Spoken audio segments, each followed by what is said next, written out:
مو قال ولا حدا بلو طيب لنا انت يوروبا نوعلو كني تواسي قال فوز نور رجعنا حمدو فقطات يروه ما حديثهم يزبل أنا قال ليست غيرنا استجنبرنا أنا كلها تماشماتهم أبا أستراليا ونيرو أب كله أبا أمريكا ها فيش حاجوسكم ها عند برهان مالتي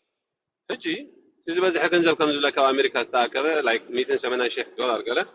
مسا عند برهان ينيرو نسخة فنايا أكل أبيلوه سلازي بغض على أميريا ونكابت زجاجنا زكاة عنا سلازي نبرة نعي أوديت كجبر مجمرة أجبرني يا بينيرو ده حراي كجبر فارنيا يلو فارنيا مش كونها هذا خبطهم نوديت كجبر كمان تعمل قطع عامين يرو بس قطع عامين إنجنير يمانه سالسهم رساله anyway جروب فتيرنا أبو فتينا كله أوديت كجبر مجرد شيء جن أوديت كجبر نهدا هوينو بسرعة بانك ستمنت قرب سلزق بقى نزها نداي أكل كوربو فقادني حتى ذي يكونوا أبزي فيل غيره مالتي زي أوديت كجبر أيد حالا يحلو كجبر زنورن تاي أيد نو نورجن عمرو كرفل أنا بقول كأنه كله ثقافة كلن حبرت ترى إنه هزب زهب مالته the same thing فيش حاجة سون شديدة يزبلكن إن شاء الله أوديت كنا كبرن أوديت كبر يزبلكن سويت كنا كذا كبر اللي مثال جاتهم حكي indirectly أبتفر عليه قطعة تات حتى كجبرنا نرينا بكومنت تمثيلهم بري تمثيلهم قال كابي تبقي شمس بقيرة فلتي كنوا ولا عنتي شو يتساقم يبلين نزم حواتنا معرفتي هنا هو زي مثل نعوز ملكات نابتي نقول حالفت وجنرال نايتي باسي راح يبقى نايك كما خبلطون يرودو زلكاو وا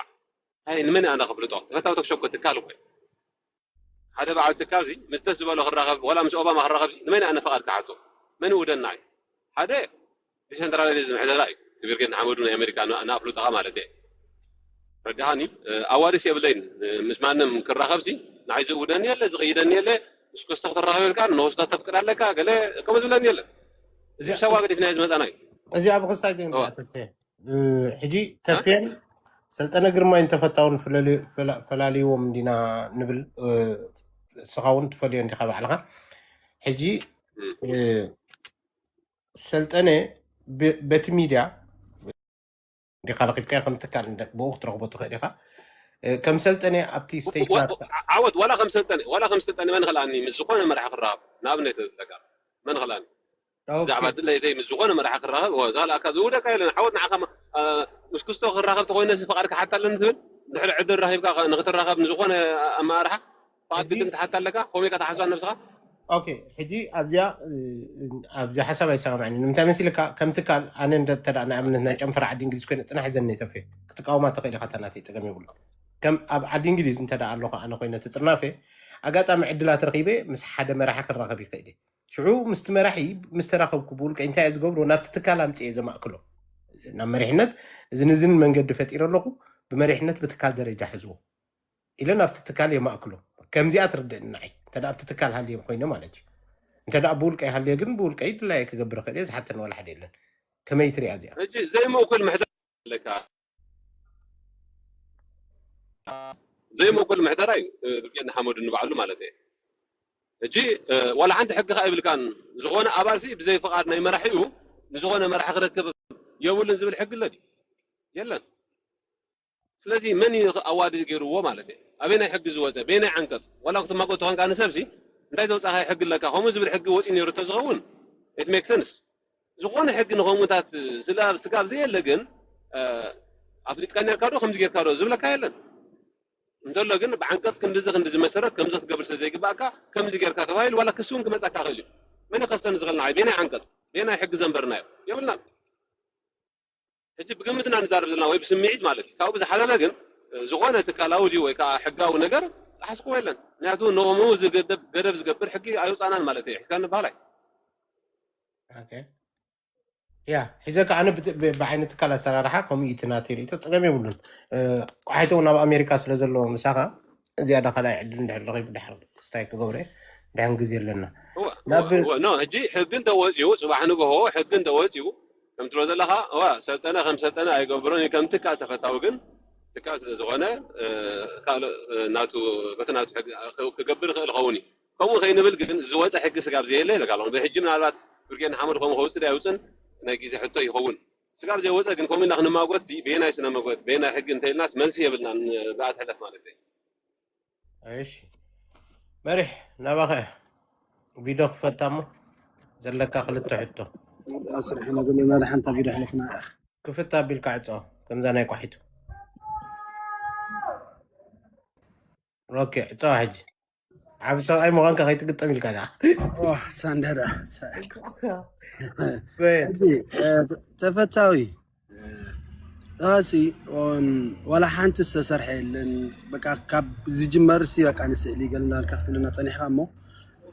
اب ميدا خان زمصو احنا سي بقى تبدلنا ورقاتنا تحدقنا بقى سي ገንዘብ يدلنا لنا ابا خان زمصو دما كيدو بقى طناي تبولو قال እንዳበልካ سي بقى زنطيل كاتوردوم نيركا እንታይ ተማሚን ካዳ አልካ ከምዚ ጥናይ ትበሉ እንዳበልካ ተወርዶም ነርካ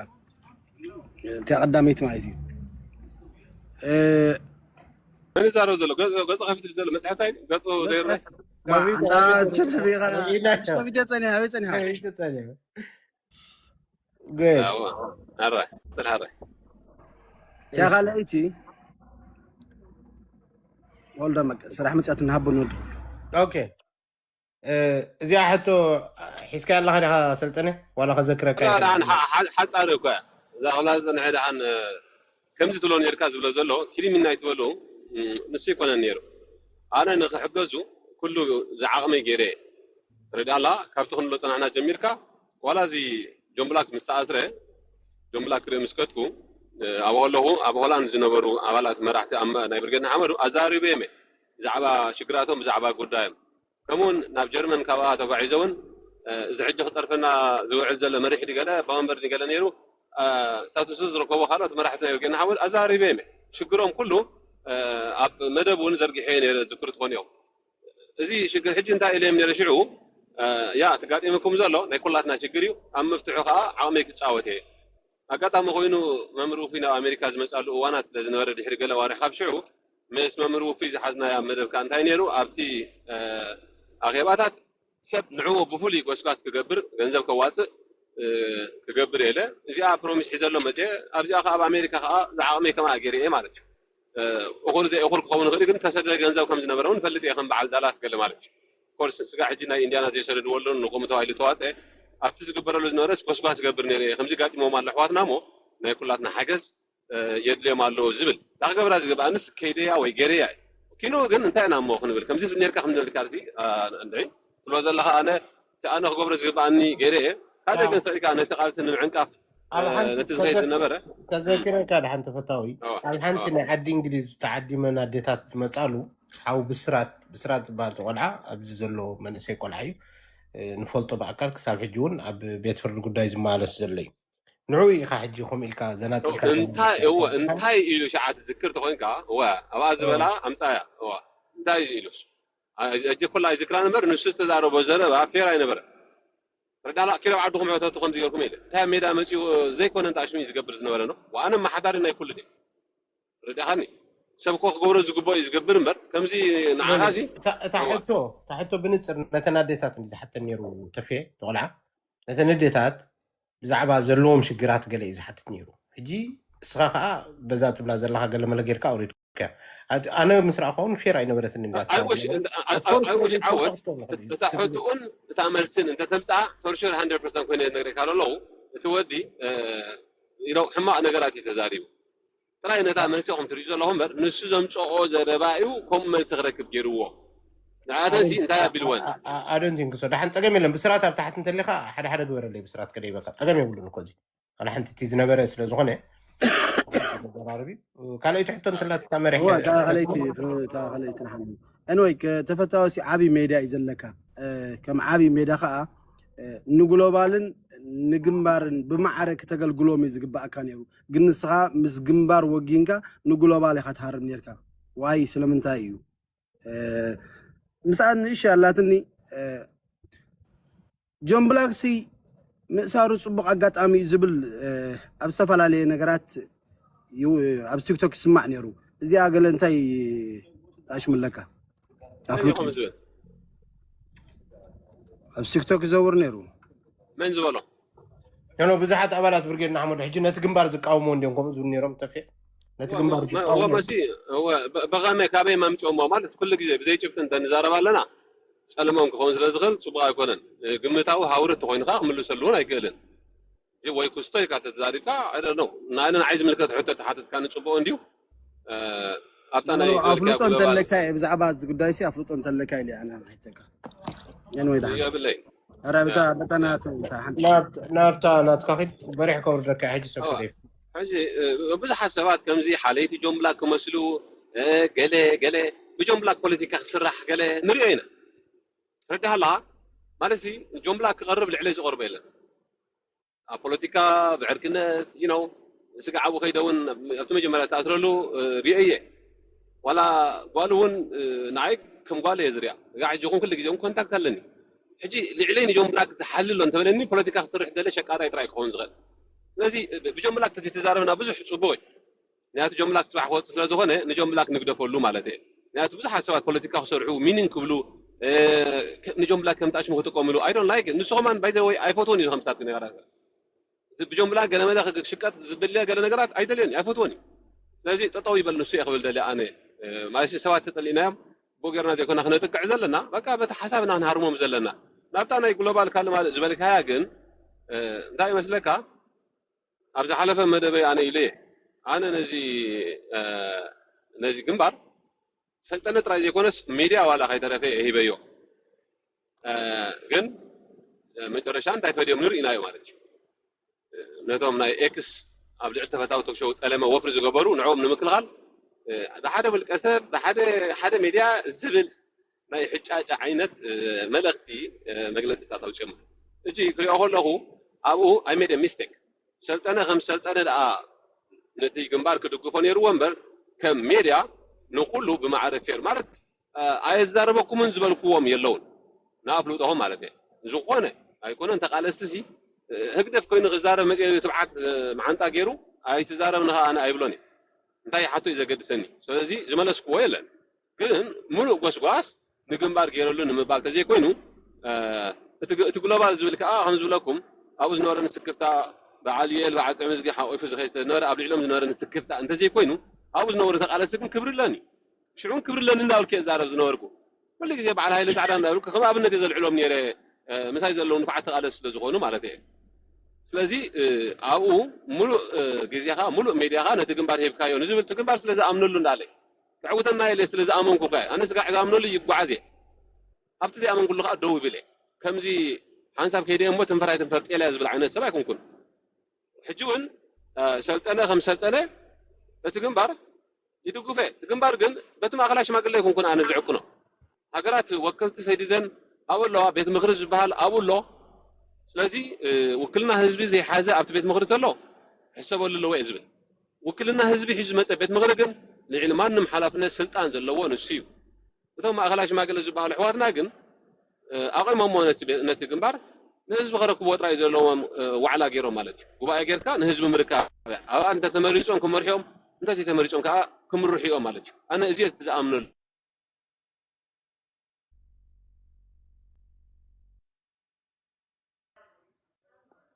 اوكي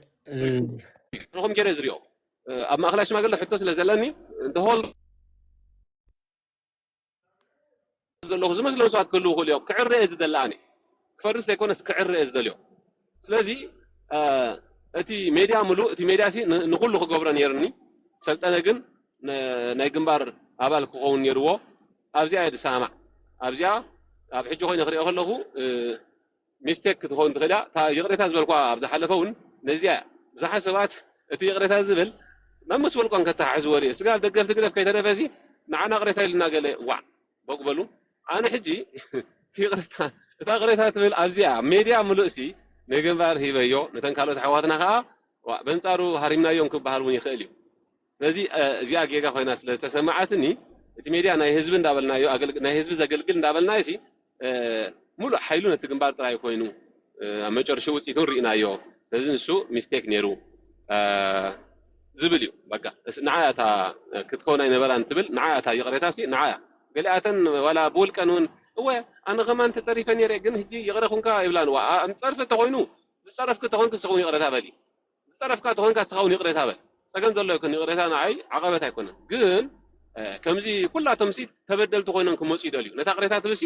ስጋዕ ደገፍ ትግደፍ ከይተረፈስ ክጥቆምላ ርኤ ኣነ ግን ነዚያ ክሊርሊ ብንፁር የቅሬታ ሚስቴክ ኮይና ስለተሰማዓትኒ የቅሬታ ዝበልኩ ቅሬታ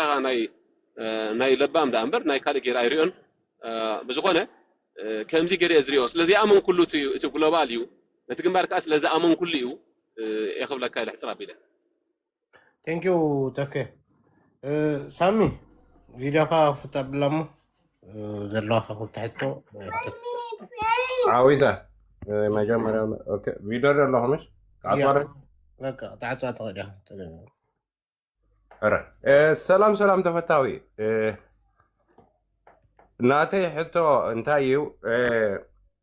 በርጌት ንሓመድ ወይ ድማ እዚ ክሳብ ግንባር ዝኸደሲ ኣብ ሎሚ ኮንካ ክትሪኦ ከለካ እቲ ቅዲም ዝነበረ ምፍልላይ ወይ ድማ ናይ ሰባት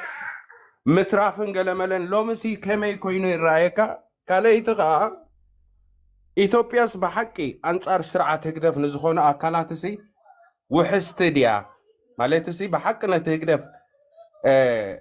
ከምቲ ንብሎ ህዝባዊ ግንባር ሽፍታይ እንዳበልና ብትሪ ብኣካል ዝቃወሙ ሰባት ሲ ኣብኡ ኣትዮም ክወፁስ ውሕስቲ ዝያተን ክልትየን እናተይ ሕቶ የቐኒለ ዓዊተ ቴንክዩ ደርጎሮ ኣነስ ገርመኒ ናይቶም ኢዶም ዝሰደዱ ክርኢ ፀኒሐስ ኣታ እዛ ውለታይ ስንታ ክትገብር ኢኻ ኢድካ ሰዲድካ በጃ ኢለካ ንዓባ ናይ ብርጌድ ናሕመድ እዩ እዚ ጉዳይ ኣውርዳ በጃ ኢለካ እታ ኢድካ ጎየድ ሰልጠነ ሰሚዕካ ኢዳ ጎየድ ከምዚ ዓዊዳ ኣስራ ቤካ ድገም ኣበለለይ ሶሪ ሳምንት ገመሉ እዚኣ ቀዳመይቲ እንታይ ኣሰልጠነ እዚ ኩሉ ምግምማዕ ናይ ብርጌድና ሓመዱ ካብቲ መጀመርያ ክሳብ ሕጂ እንተርኢኻዮ እዚ ክሳብ ግንባር ዝኸደ ዝኸይድ ዶ ፀገም ነይሩ ኢልካ ትሓስብ ወይስ እንታይ ኮይኑ ይስማዓካ ብሎም ኮንካ ክትልክዖ ኢለካ ካልአይቲ ከዓ ኢትዮጵያ ንስርዓት ህግደፍቶም ብመትከል ዝቃለሱ ማለት ሲ ህዝባዊ ግንባር ሽፍታ ኢሎም መሰረታዊ ዝቃለሱ ናይ ብሓቂ ተቃለስትስ ኣትዮም ክወፁ ካብኡስ ብሓቂ ውሕስቲ ድያ ዝብል እዚአን እየን እተን ሕቶናተይ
اوكي متجيري غزارة انا سوري تفي تسمعنا هذا انا سمعك له سمعت انا هنا 100 سنه هيك صاحبكم يا قريتها مو غزارة الحريقه هو لا انت قبل صنيحه እቲ ናይ ኢትዮጵያ ዝበልካዮ መንግስቲ ኢትዮጵያ ሲ ምስ ሻዕብያ እንድሕር ተባኢሶም እኮ ኣኸለ ንሻዕብያ ሽፍታ ዝብሉስ ከኣቱ ክወፁ ትበ ዘለካ ሻዕብያ ፀላት እንተኮይኖ ሕጂ ዘሎ መንግስቲ ኢትዮጵያ ንሻዕብያ ድላይካ በላ እንታይ ዘተሓዝ ዘለዎ ምስ ኢትዮጵያ ምእታው ምውፃእ ማለት እዩ ፖለቲካስ ረብሓ እዩ ክብለካ ፀኒሐ ሻዕብያን ህወሓትን መን ክዕረቐ ሓሲብዎ ንፈልጥ ድሕሪ ዝኩሉ ምጥፍፋእ ማለት እዩ ግን ናይ ሓባር ፀላእ ስለ ዘለዎም ሓቢሮም ፅምዶ ክንብሉ ንሪኦም ኣለና the same thing نحن ون مش منجس إثيوبيا خجمر كل منجس إثيوبيا كون عنا زجبرنا يقولون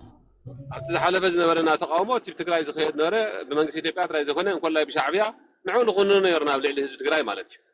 كابز حلف جن سلا شعبية نعنا بس أنا زين قبر اللهم خنيات يلان كل سلا شعبية سيب أنا قبر نخلنا رجعني جي هو واحد مش شعبية لا نعنا أبتحتزخون أوان بس أيتنا تكون يدخلنا شو بوليتيكاي مالتي تفلان وركاس زبول يبلوا أنا شعبي أزين تايز التحزال لو أنا بتبقى متى مسو ما هي نفتق عندي قدامي تحتها جن تنكين يردوز ناي جنبار ممسع ندم في اللايف لو زلها ناي جنبار ممسع ترى يكون تنكين يرو ولا تناي جلوبال فيلر أب ليدرشيب زقاتمه عبد أنك أماني قدامي تنكين نسيب أفتح محضر مراحة الزنبرو كاب جنزة متفق جميركا سقاب وكلنا ناي ستيت زي بلوم ويا زقبر زنبرة زي حقا وكايدا إذا حجريها نقوله قال عجري كلن سكفتها قبل أوقاتين زنبرة وكلتنا هكذا كسحبا جري ስለዚህ ትግንባር ከዓ ክቅጽል ማለት እቺ አባይታስ ክንቅጽል ነርና ወይ ከዓ ግንባር ክንፈጥር ነርና እዚ ንኽፈጠር ከዓ በተምጸለውት ዝበሃሉ ወይ ከዓ ደሞም ዝኸዱ ኣሕዋትና ንሱ ፈጢሮም ቤት መግሪ ገይሮም ንህዝቢ ከረክቡ ጉባኤ ገይሮም ከዓ ሕጋዊ ከልብስዎ እዚ ነር ትውዕል ወይ ከዓ ትከይዲ ነዚ ኣሚናና ንኸይድ ነርና ማለት እየ ካብ መጀመርያ ብውክልና ስለዘይከዱ ተቃውሞ ዝገብሩ ነይሮም እሞ ኣብኡ ተበፅሐ እንት ናይ ግሎባል ፈይለር ከዓ ንኸምዚ ዓዲሙ ብዝብል ከዓ እቲ ምምራፅ ዲኻል ጉባኤ ክግበርሲ መጀመርያ ሞት ግንባር ይመስረት ኣብኡ ኣቲና እንዳዓርና ክግበር ዘለዎ እንዳገበርና ንኸይድ ዘይግበር ተኮይኑ ከዓ ጠጠው ንብል ዝብል ሓሳብ ሒዝና ኢና ተጓዒዝና ማለት እዩ ስለዚ ንሕና ኢና ጀሚርናዮ እሞ ንሕና ኢና ንውድኦ ወይ ንሕና ኢና መራሕትኩም ስጋ ዓድና ኣቱ ዝብል ግን ኣይቅበሎን ንኣብነት ሓደ ካብቲ ዕድመ ስልጣን ናይ ማእኸላይ ሽማግለ ዝብል ገደብ ዘይተገብረሉ ዘሎ እዚ ሕጂ ኣይድግፎን ይቃወሞ ከማን ማለት እዩ ንኩሉ ገደብ ክህልዎ ኣለዎ ንኩሉ ዓይነት ኣመራርሓ እንታይ እዩ ኣረኣያና ክፈላለ ክእል እዩ ከምቲ ሎ ዘለካ ምናልባት ኣነ ሕጂ ዝሓቶ ዘለኹ ሕቶ ተወኪሎም ክመፁ ኣለዎም ጉባኤ ክግበር ኣለዎ ምናልባት ኣብቲ መጀመርያ ዝሓትዎ ሕቶ ነይሮም ዋላ ምስ ዓወቱን ኣብ ዝሓለፈ ግዜ ተዛሪብናሉ ሕጂ ብናቶም ናይ ሽዑ ቁንዕ እዩ እታ ኣነ ዝብሎ ነበርኩም ብናተይ ቁንዕ እዩ ኦቨርኦል ግን ድሕሪ ቀዲሙሲ እቲ ሓሳብ ሓደ እዩ ኩሉ ግዜስ ውክልና ናይ ህዝቢ ዘለዎ ክኸውን ኣለዎ ወይ ስለዚ ናብዚ ዘውደቆ ወይ ግንባር ክምስረት ዝገበሮስ እቲ ጉጉ ኣካይዳ ኣመራርሓ ናይቲ ግሎባል እዩ ንዓይ ዘብለኒ ስለ ያ ንክልቲኡ ካ ክትወቅስ ትኽእል ድሕሪ እቲ ግንባር መፂ ከዓ ግንባር እውን ፖለቲካሊ ብዲፕሎማሲ ነቶም ኣሕዋትና ክኸስቦም ዝግብኦም ሜላ ፈጢሩ እቲ ዝኽየድ ዝነበረ ቁፅሪ ክልተ እንዳተባሃልካ ሽማሽም እጂ ኣነ ንዕኡን ደግሞ ነርና ኢና ኩላህና ኣብ ሎሚ ኮይነ ክሪኦ ከለኹ ግን ጉጉ እዩ ንሰብሲ ተሰይጡናኻ መሊስካኑ ማለት ክትከስቦ እዩ ዘለካ ብፍላይ መቃልስትኻ ዝነበረ ከምኡ ዓይነት ንጣሽም ተቢልካዮ መሊሱ ፀላኢኻ እዩ ዝክኸውን ትዕድሞ ዘለኻ ኣብ ህልኽካ ተእትዎ ከም ኤርትራዊ ከዓ ህልኸኛ የለን እስታት ሕጂ ያ ክእረም ኣለዎ ዝብሎ እዩ ሻለካ ጌጋ እዩ እየ ዝብሎ ካልእ እውን ምስኡ ዝኸይድ ሓደ ሓደ ነገራት ነይሩ ክኸውን ይኽእል እዩ ክእረሙ ዘለዎም ነገራት ክእረሙ ኣለዎም በቲካ በቲ ግን ናይ ምዝርራብ መድረክ ክፍጠር ኣለዎ ሕጂ ኣብቲ ዝሓለፈ አንቺ መንጭፍ ንብል ዘይኮናሲ ሕጂ ክንገብሮ ዘለና እንታይ እዩ ክኸውን ዘለዎሲ እንታይ እዩ ዝብል ያ መድረክ ክፍጠር ኣለዎ ኣብ ዋጋ ምኽፋል ከማን እምኒ ኣብ ምድር ባይ ወናብ ፀላእትና ከማን ዋጋ ምኽፋል ብዘይ ሕቶ ርእይቶ ዝተራኸብናሲ ንምዝርራብ መድረክ ፈጢርና እንታይ መፈላላይ ክነብረና ክህልወና ኢሉ ኢጎ ተዘይኮይኑ ስለዚ እቲ ኢጎ ጉሒፍካ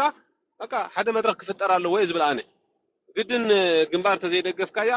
ወይ ከዓ ስለዝደገፍካያ ገለ መልእክትታት ክተርፍ ክኽእል ኣሎ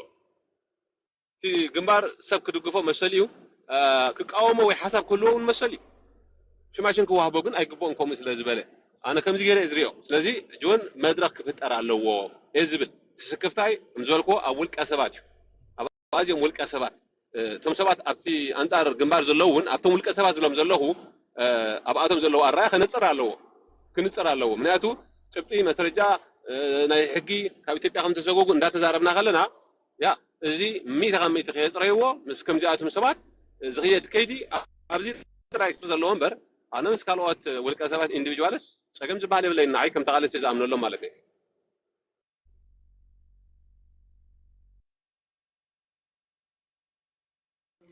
اوكي ثانك يو لا تسمعك ثانك يو ايا غرماي ناباخاسك فيديو فتامو ايشي ميتالها يا غرماي اوكي سلام تفتاوي سلام عاويتا كلهم سلام ما تحت زلهم كله ناتي حتو انت يا تقدميتي منغستي بلصقنا ወይ ከዓ ኣብ ግዜ ኢሃድ ግዜ ውድባት ኤርትራ ኣብ ኢትዮጵያ ቤት ጽሕፈት ነይሩወን ቁጠባዊ ሓገዝ ወይ ከዓ መወላኻ ነይሩወን እዚ ብወተሃደራዊ ወይ ፖለቲካዊ ዝምድናታት ዝፈጥሮ ድጎማታት ነይሩ እዩ ብርጌድ ንሓመዱ ወይ ከዓ እዚ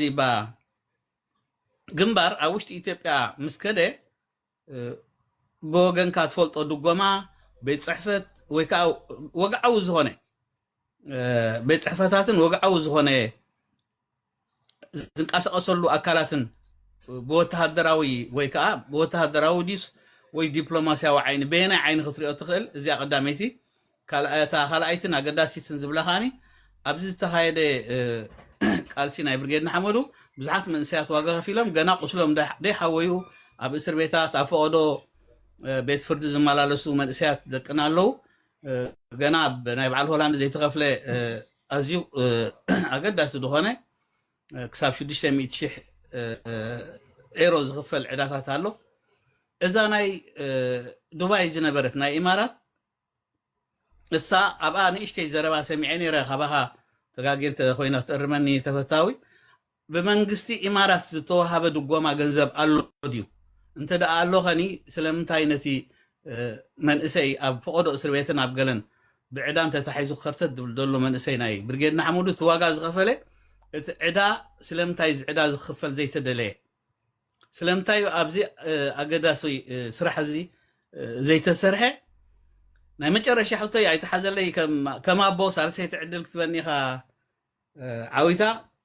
እታ ሳልሰይቲ ናይ መጨረሻ ሕቶይ ከዓኒ እንታይ እያ ስለምንታይ እዮም መሪሕነት ናይ ግንባር በየነን ዋላቶም መሳርሕቱን ስጋዕ ሕጂ ኣጥቂጦም ዘለውሲ እዚ ጉዳይ ዝስ ክፍታሕ ወይ ከዓ ኣብ ሚድያ ወፂኡ ክሳዕ ክንዲዚ ምብላዕን ክሳዕ ክንዲዚ ንሰብ ኣብ ካልእ ፖለቲካዊ ጎንፅን ከብፅሕ ዝኽእል ኣጥቅጥ ኣቢሎም ሱቕ ኢሎም ዝኸዱ ዘለውሲ እንታይ ሓሳብ ኣለካ ወይ እንታይ ርእቶ ኣለካ ብወገንካ ተንኪዩ ወዲእ ኣለኹ የቐኒለይ መልስኻ ፅበየ ተፈታዊ ቴንኪዩ ኣያ ግርማይ ናባኻ ተፍየ ቴንኪዩ ሰላም ግርማይ ያ ኩሉ ናይ ኢትዮጵያ ዝበልካዮ ኣስፋራ ዘይነው ዝኾነ ዝተገብረ መንግስታዊ ድጋፍ ከምዚ የለ ዝፈልጥ ኣነ ብዝፈልጦ ማለት እቲ ቤት ፅሕፈት ዝበሃል እውን ላይክ ካብቲ ናይ ብርጌድ ንሓመዱ ወፃእታት ካልእ እንተዘይኮይኑ ፍሉይ ድጎማ ካብ መንግስቲ ኢትዮጵያ ዝተዋህበ ንቓልስና ዝፈልጦ የብለይና ኣነ ፈልጦ የብለይን ዘይፈልጦ እንተሎ ግን ባዕሎም ክምልሶ ዝኽእሉ ማለት እዩ ሴም ቲንግ ናይ ዱባይ ትብሎ ዘለኻ እውን ሩመርስ እንተዘይኮይኑ ዝፈልጦ ድጎማ እውን የለን ኣብኡ እውን ማለት እየ ኣብኡ ዝፈልጦ ድጎማ የለን ሩመርስ ግን ኣሎ ሕጂ ሩመርስ ከይመፅእ ኣብ ዝሓለፈ መደበይ እንታይ እየ ዝነበርኩ ኣብ ዝኾነ ግደፎ መሃልእ ንፓብሊክ ዘይኮነ ንወላ እውን እንድሕር ተዋሂቡ እኮ ኣብዚ ፓብሊክ እወ ከምዚ ኮይኑ ኢካ ትዛረበሉ ይኮነ ቃልሲ እዚ ሚኒስትር ክትሓዝ ባህርያዊ እዩ እንተሎ እውን እየ ዝብለካ ኣለኹ ግን ዋላ እቲ ከምኡ ዓይነት ኣሰራርሓ ወይ ኣገባብሲ ምስቲ ግንባር ኣመራርሓ ዘለው ወላ ሓንቲ ዝፈልጦ የብለን ወላ ትካይዳ እዩ ስሩዕ ዘይነበረ ሻለካ ትካላዊ ከላይ ኣሰራርሓ ዘይነበሮ ንሩመርስ ዝዕድም ማለት እዩ ከምዚ ኮይኑ ኖ ተዋሂቦ ኖ ኣይተዋሂቦ ንኸምሳት ዝዕድም እንታይ መስለካ ኣሰራርሓ ትካላዊ ኣሰራርሓ ምስ ዝጎድል እዩ ሽዑ እንታይ ይጎድል እምነት ይጎድል ማለት እዩ ውልቀ ሰባት ኣሚንካ ቃልሲ ኣይትገብሮን ኢኻ ትካል ኣሚንካ ክትገብሮ ትካላዊ ኣሰራርሓ ነይሩዎ ድዩ እንተኢልካ ግን ኣይነበሮን ንኣብነት ይብል ነይረ ምስ ሓደ ሚኒስተር ናይ ኢትዮጵያ ኣብ ርክብ ዝገበሩሉ ብዛዕባ የለ ዮሃንስ ነጊርዎም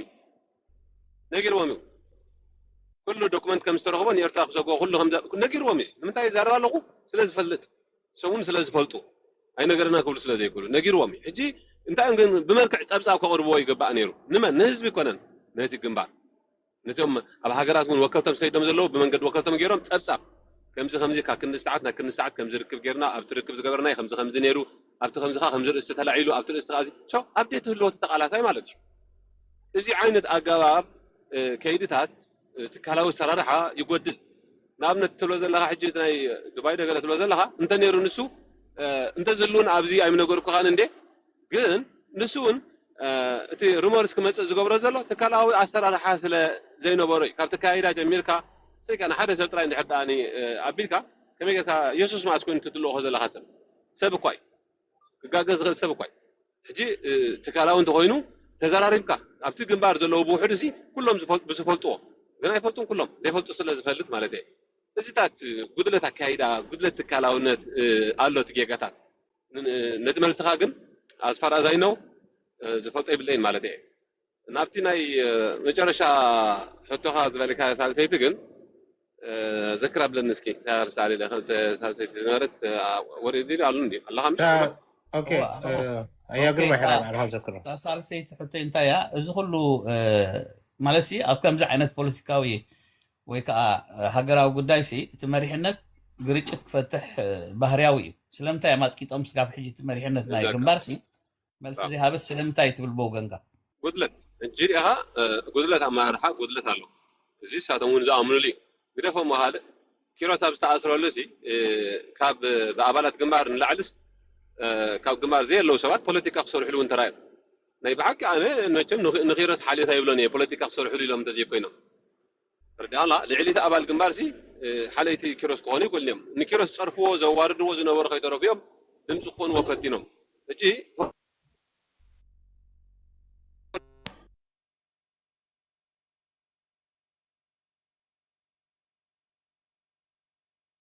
ታክ ገብሩ ዝግባኦም ነይሩ ሓፂር መግለፂ ኸውፂ ዝግባኦም ነይሩ ከይዋዕሉ ከይሓደሩ ማለት እዩ ግን ሶሙን ወላ ሓንቲ እቲ ሰቡን እንታይ እዮም ዝገብሩ ዘሎ ኣብዴት ኣይህቡና እንዲኦም እንታይ ጋጢሙ ገለ ነቲ ሰብሲ ዝያዳ ክሻቐል ክርበሽን ገይርዎ ምክንያቱ ሓደ ካብ ኣባል ኣመራርሓ ናይቲ ግንባር ተኣሲሩ ተባሂሉ ኣብ ሶሻል ሚድያ ዝዋዓዋዕ ዘሎ ስለዚ እሱ እውን ከም ተፈታዊ ተክሾው ብመንገድና ዝኸድና ነይሩ ኣብዴት እውን ንገብር ነርና ነቲ ዘጋጠመ ከምዚ እዩ ከም ዘፅሒሎ صباح بحق خقربيو ندحر خنز دقائق كوصيو دابلكو ابديت بنيره انا ابديت زبوز نوركو كن بمرارح مسرت نتهجبي وي بوشتي بسيركولار نغيرناكم علينا بمرعتهم غيركم لك حبرتا وهابهم وي كان بابليك زغونه خا زغونه انفورميشن كباب نيرو ايتغبلن اذن بعلو تكالاو سارحه غدلت غير يعني زريو مالتيو نايتي تلو زلها زوالا زغي زل كيدታት ون ግረፈሞ ሃል ግረፈሞ እዚ ኣብ ሜዳ ገለ መፅኻ ምዝራብ ዋላ ፕራይቬት ልኮ መፅኦም ምሳይ ሚቲንግ ክገብሩ ወይ ምርዳእ ምዝራብ ክገብሩ ይኽእሉ እኳ እዮም ነይሮም ነዚ ኸማ ናይ ክወስድዎ ይከኣሉን ዘቕረብኩ ሕቶ ቅድሚ ሕጂ ዘሎ ጌጋ ብመርሕቲ ናይ ግንባር ኣብ ልዕሊ ተፈታዊ ተክሸው ዝገበርዎ ኸማን ክምልሱ ለይ ኣይከኣሉን ንኩሉ መልሲ ይገበሩሉ ብስቕታ እዮም ዝሓልፍዎ ዘለዉ ማለት እዚ እውን ጌጋ ስለዚ እሳቶም እዮም ዝምልስዎ ኣነ ኪኖ ጌጋ ምባል ካልእ መልሲ ክህልወኒ ወይ ከዓ ኪኖ ካላው ሳርሓ ጉድለት ምባል ካልእ መልሲ የብለኝ ክብለካ ኢለይ ነው ቴንክ ዩ ተፌ ሓረግ ናባኻ ኣያ ግርማይ ከውርደከ ኦኬ ባዕልኻ ወሪድካ ሶሪ ዓዊዳ ንዓይ ዕድል ትበለኒ መስመር ሕማቕ ስለ ዘሎ ወይ ቀፅል ያሮ ኦኬ ወዲ ክፍላይ ኦኬ ሓንቲ ግዜ ክወርድ እየ ሰምራይ معلش يلا ولا عندي بيز السلسله دول خير خفت فيديو عوته هو فيديو سو فتح حنسا هراي ما كيفتنا هنعاط واي نمبر قرر له عليه اتوا يا يا اورايت انا سي شاوشا اي ثينك تنحط خلتي مثلا مش هو قلت حتى اوكي نطرات كجبرن ما ولا دحر تحت وين ولا سمع خير من اخي حزو حدتي سلطانه خغلص صنح ህዝባውነት ክህሉ ኣለዎ ተሓታትነት ክህሉ ኣለዎ ተመሪሕነት ኣብ ዝመፁ ሰባት እውን ብምርጫ ናይ ህዝቢ ክኾኑ ኣለዎ ውክልና ናይ ህዝቢ ክኾኑ ኣለዎ ዝብል ሕቶ ጌጋ ከይፍጠር ኣነ እውን ኣብኡ እሰማዕ ግን ንዓይስ ቁርብ ጋጭውን ኣሎመኒ ሰልጠነሲ ኣብ ኣይ ቲንክ ኣብ ኣሜሪካ ይዝቕመጥ ምሳና ኣሎ ብኢንድያና ይዝቕመጥ ኣብቲ ባይቶ ናይ ሰሜን ኣሜሪካ ከዓ ወከልቲ ናይ ኢንድያና ኣለዎ ሕጂ ፈቲንዎ ድዩ ነቲ ናይ ህዝባውነት ኣካይዳስ ኢንሻአላህ በህዝባውነት ይንዝሓምን እንድሕር ብላሉ ሓው ሰልጠነሲ ወኪል ናይ ስቴቱ ካሎ በቱ ናይ ስቴቱ በትስከላስከላ ናይ ባይቱ ሰሜን ኣሜሪካ ሲ ፈቲኑ ወዲነ ተኸይድን ሕቶ ኣብ ልዕሊ ቤት ምኽሪ ይኹን ኣብ ልዕሊ ግንባር ማለት እዩ ሓንቲ እዚኣ ሕቶለትኒ ካልአይቲ ወላ ንዓይ ክረኽቡን ይኽእሉ እየ ይረኽቦም ነይረ ከምዚ ኢላ ኣብዴት ይገብር ነይረ ሎሚ ጥራይ ዘይኮነ ወላ ብዙሕ ግዜ ስለሰማዕኩ እየ ንሓው ሰልጠነ ተጋጊየ እንተኮይነ ምናልባት ክቀረብ ምኽእል እየ ግን ብውልቁ ዲ ዝረኽቦም ነይሩ ነቶም ግንባር ሲ ኣክሰስ ነይርዎ ማለት ዲ ንዕኦም ብውልቁ ዝረኽቦም ነይሩ ምክንያቱ ነቲ ግንባር ኩልና ኢና ንድግፎ ምናልባት ሰልጠነ ትካል ስለ ዝሓዘ ዓብይ ማስ ሜድያ ስለ ዘለዎ ኣበርክቶ ዝተፈልየ ኣበርክቶ ይገብር ነይሩ ክኸውን ይኽእል ካባና ንላዕሊ ውልቀ ሰባት ስለ ዝኾንና ንሕና ድምፂ ናይ ህዝቢ ሒዙ ቀርብ ነይሩ ክኸውን ይኽእል እዩ ግን ኣደ ኢንድ ኦፍ ደይ ከዓኒ ዝኾነ ሰብ ሓደ ኤርትራዊ ዜጋ ሓንቲ ድምፂ እያ ዘለቶ ሓንቲ መሰል እያ ዘለቶ ናይ ትካላውነት ዘረባ ንዛረብ ተለና ከዓኒ ኩሉ ሰብ ብትካላውነት ይኽምራሕ ዘለዎ ስለዚ ምናልባት እቲ ቤት ምኽሪ ኣብ ኣያት ሕቶ እዚኣ ክንፅርቲ ክገብራ እቲ ቤት ምኽሪ ክቆም ከሎ ወይ ድማ ኣብ ምቋሙ ዕድመ ቀሪቡ ነይሩ እዩ ሲቪካዊ ማሕበራት ወይ ፖለቲካዊ ውድባት ዝመፃ ክህልዋ ክእል እየን ዘይኣተዋ ክህልዋ ክእል እየን ሕጂ ሰልጠነ የስ ክሕፅራ ሕጂ ሰልጠነ ከም ትካል ዕድመ ቀሪብሉ ኣብቲ ቤት ምኽሪ ከም ትካል ዲቶ መዝጊቡ ወይስ ዝረኽቦ ዝገብሮ ነበረ ርክብ ምስ ቤት ምኽሪ ተፈታዊ ቶክሾው ኮይኑ ብውልቁ እዩ ዝረኽቦ ዝገብሮ ነይሩ እዚኣ ከዓ ንፅርቲ ክትኽእል ማለት እዩ ምናልባት ዘይነፀረተሉ እዩ ከነፅሮ ሻውሽ أرجع حدا حتى قاعد هذا الخريطة خلوا أوبرول مالتي في والله تمساسالي بتحزل لوي مالتي جنرال أنت مثلك أنا نسمع قبل وزن ورندس قبل نيره ولا كمان مع بومبر مقتل تزيبلكوا كمان بايتا وريده ردهاني ولا ساتون أبزر خبون زنبرو شغال كم كيروس كم وفي كم برغت كمان أنا نريكا أب كله تستور كتاب أبر كتان سوكا إنيشيتيف كاج وصل كإنيشيتيفن نسيو ስለዚህ ቦ መሰረት ከዓ ናንቲ ኮሙኒኬሽን ንገብሮ ዝነበረ ዋላ ኣብቲ ሜዳውን ሓቢርና ምስኦም ንገብሮ ዝነበርና ስራሕ ማለት እዩ ኩሉ ከምዚ ብንጣሽ መካከል ካምፃና ገለ እንታይ ወክልና መንደር ንዖም ወክልና ሂብዎም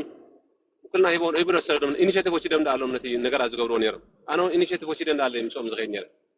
ተረዳህላ እዚ ትብሎ ዘለኻ ሳቶም ወክልና ህዝቢ ሒዞም ኣብ መሪሕነት እንተዝመፅኦም ነይሩ ዝም ዝኾኑ የስ ግዚያዊ እዩ ኣብቲ ግዚያዊ ግን ከምኣቶም ማዕሮኦም ንጎይ ነርና ማዕራቶም ማዕሮኦም ካኹሉ ንሰርሑ ነርና ከምሞ ማለት እንታይ ዘፍሎ እንታይ ንዖም ከምኡ ዘይበልካ ምስኻ ካብ መን ኣነ ዝሓቶ ኣለካ ሕቶሲ ካብ መን ክፅበዮ ኣነ ዝብሎ ዘለካ ክትብሎ ተኮንካ ንዓወቶም እውን ብህዝቢ ተወኪሎም ዝመፁ ክኾኑ ኣለዎም ብኢኒሽቲቭ ወሲዶም ዝኸድዎ ከይዲ እዩ ኣነ እውን ኢኒሽቲቭ ወሲደ ዝኸዶ ዝነበርኩ ከይዲ እዩ ተፈታዊ ተክሾካ ባዒቡ ትካል እዩ ርድኣ ኣለካ كم تكال كلت أبركوتي أبت جنبار نيرو خمسة سنين كم تفتح وتكشون مالتي تخومي كاتحطوا خلاصي كم ترى سبير كاتري الله خمسة خمسة مالتي سيكون السون مالتي سي أنت فيكم دين السوق هم تعرف زلها آخر ده كلني ويكا خمسة I don't know anyhow تفتح وتكشوا كم تكال ما نسبز حتى فقاري لهم نافلو طعمك نافل كم سنة يا عرفت تودي بيزول لك خدمة خمسة سنة حتى لو كم تكال تفتح وتكشوا جن ناتو أسعار حلوه هو مسرت يبلكاو كانيري مسوم كم تكال تفتاو تكشوكا بقولكم بجروب أخيرا ميتني قبر لهم نيري قلت كذي جروب نيرنا إذا كاو كايز ناتو مسوم مسلح حبير